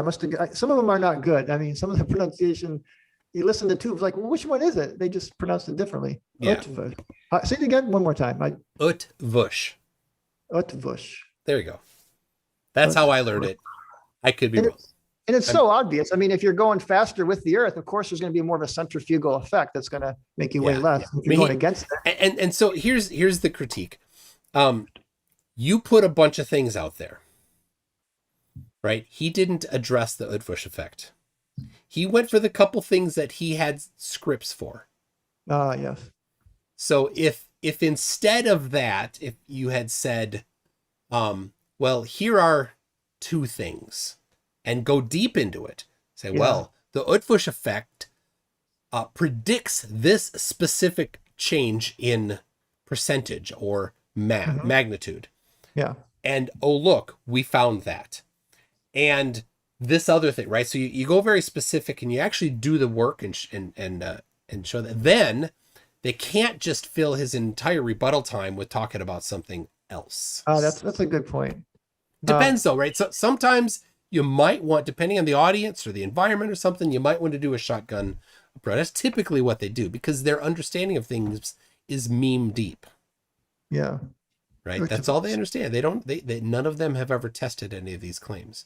And the whole Coriolis from David Weiss loves the little puzzle. Oh, if I take off from the North Pole, how can I land at the equator going 1,000 miles an hour? And I was Walter Bislin. I got his help to understand that. But why do they keep saying that planes don't adjust for Coriolis? I mean, the pilots must just be like staying on a certain course, right? So it's such a small. Yeah. So they don't understand the magnitude of Coriolis. Number one. Yes. Yeah. They think, and Whitsett, I think Whitsett actually said it, like that you could take off. Yeah, I don't know what that was about, but I don't know. Maybe Whitsett hasn't said that. But the extreme misunderstanding of it is that you could just get up in a helicopter or a balloon and wait for the Earth to turn underneath you, right? Yeah, that's completely pretending that conservation of momentum doesn't happen. Yeah, forget about that. But Coriolis is a small lateral force. Mm-hmm. And it's maximized at the poles, not at the equator. It is cut in half. It's a relation. It's relative to the sine of the latitude. So at 60 degrees north, it is at half of the magnitude as at the pole. Now, there's an awful lot of flights that are south of 60 degrees south or north. Sorry, south of 60 degrees north. Oh, so they're even dealing with the smaller portion of it. But I have the form. I should put in some Yeah, all right, I didn't do it. On my website, I have right here the actual, my Coriolis page has the formula. Yeah, it has the formula. The formula for Coriolis is acceleration. The acceleration is what you're looking for, not the force, because the force is dependent on the mass. F divided by m, but it's what you're looking for there is 2 times the velocity of the moving object, so the velocity of an airplane, times omega, which is the angular velocity of the Earth, which is 0.0000727 hertz. Right. Very small. Times the sine of the latitude. So it's directly proportional to the velocity of the object. So a balloon, a hot air balloon, is moving at what velocity? Well, initially 0 with relation to the surface of the Earth. So then it might move, as it's being carried by the wind, then it's moving at 5, 10, 15 miles an hour, maybe. Not very fast.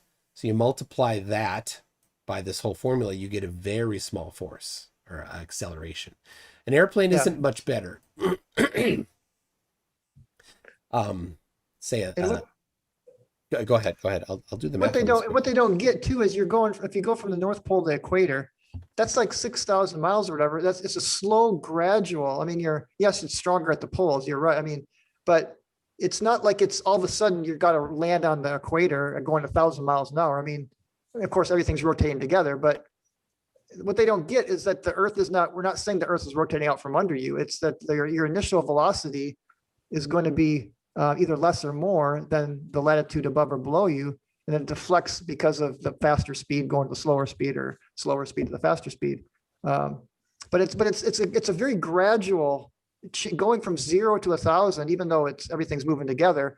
That differential slowly, gradually, over 6,000 miles is ever so slowly happening, right? It's not like we're living on a tiny little thing that a lot of feathers just think that we're just living on some small little ball that's spinning. Yeah. All right. So I did the math quick for this equation. An airplane at 1,000 kilometers per hour. I'm doing it all in metric here. At 60 degrees latitude, the Coriolis acceleration is 0.126 meters per second squared laterally. Oh wow! Now that is less than wind. Yeah, and so they do account for it, but they account for it automatically, just like they account for wind automatically. The wind will push the airplane off of its intended, off of its, it's aiming one particular direction. Right? Yeah, so it's just course correcting automatically through all these things. So they don't get that. They think that there's got to be some kind of Coriolis meter that the pilots have to somehow manually adjust when they're. I mean, my camera has frozen. I just see your name. I've just been seeing your name the whole time. Oh yeah, I haven't been. All right, and then that's right. You're not. I'm sharing my camera to you, and you're not seeing it either. So there you go, people. I froze. Something happened. It's happened a couple times before while recording videos, and it's a pain in the butt because I'm. You just. It's just me. There you go, Mike. So it's a pain in the butt because I'll record like a 5-minute stretch of video and then I'll go to review it. I'm like, oh no, it froze 2 seconds in. So anyway, let me look here. Let's see. King Ed V says the article I read has predictability based on calculating multiple scenarios at once, and they were able to model using that. Well, very interesting. So, all right, I think we should. I think my camera freezing is. This is a sign. Good sign. No, this was fun. I enjoy the feedback. Thanks for the support. And I mean, it really makes a difference, MC, having that you're not just up against the flat Earth like top. I mean, call them influencers. I guess what would you call? I mean, top Papa Flurfs. They're the peak Papa Flurfs. So it's nice to know you're part of a kind of community trying to share the real scientific truth of basically just reality. We're just trying to show people what reality is. But it's beautiful. I mean, science is wonderful.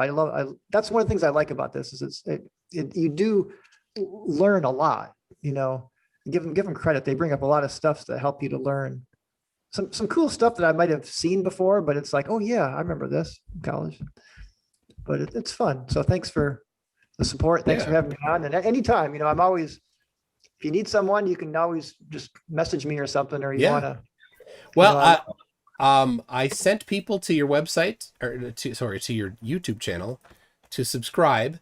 And you had 60 some subscribers earlier. Yeah, and 80 something. I think you did send. I saw a spike yesterday, so I think you definitely helped. I didn't send any yesterday that I remember, but you're at 201. So thank you. I was hoping to get you over 200. So there you go. Awesome. And would you mind? Would you mind if I mirrored a couple of your videos? Please. I mean, I'm gonna. Some of my older ones are. I mean, they'll get better. I mean, you know, that's just.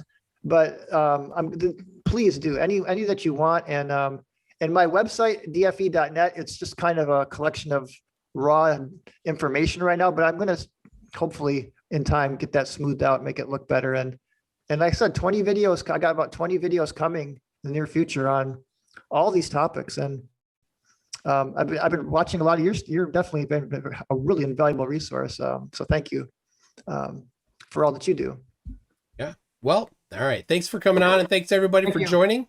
Thank you, MC. We'll see you on. I've got a debate coming up on Tuesday, hopefully, and then the guy's a little flaky, and I have a Mallory and Kyle debating on whether or not hot dogs are sandwiches. It's epic debate number 4, and we'll see you all then. Bye.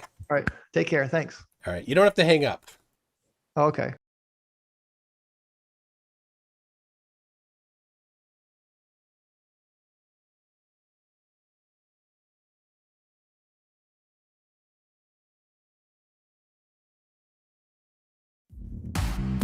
Yeah, his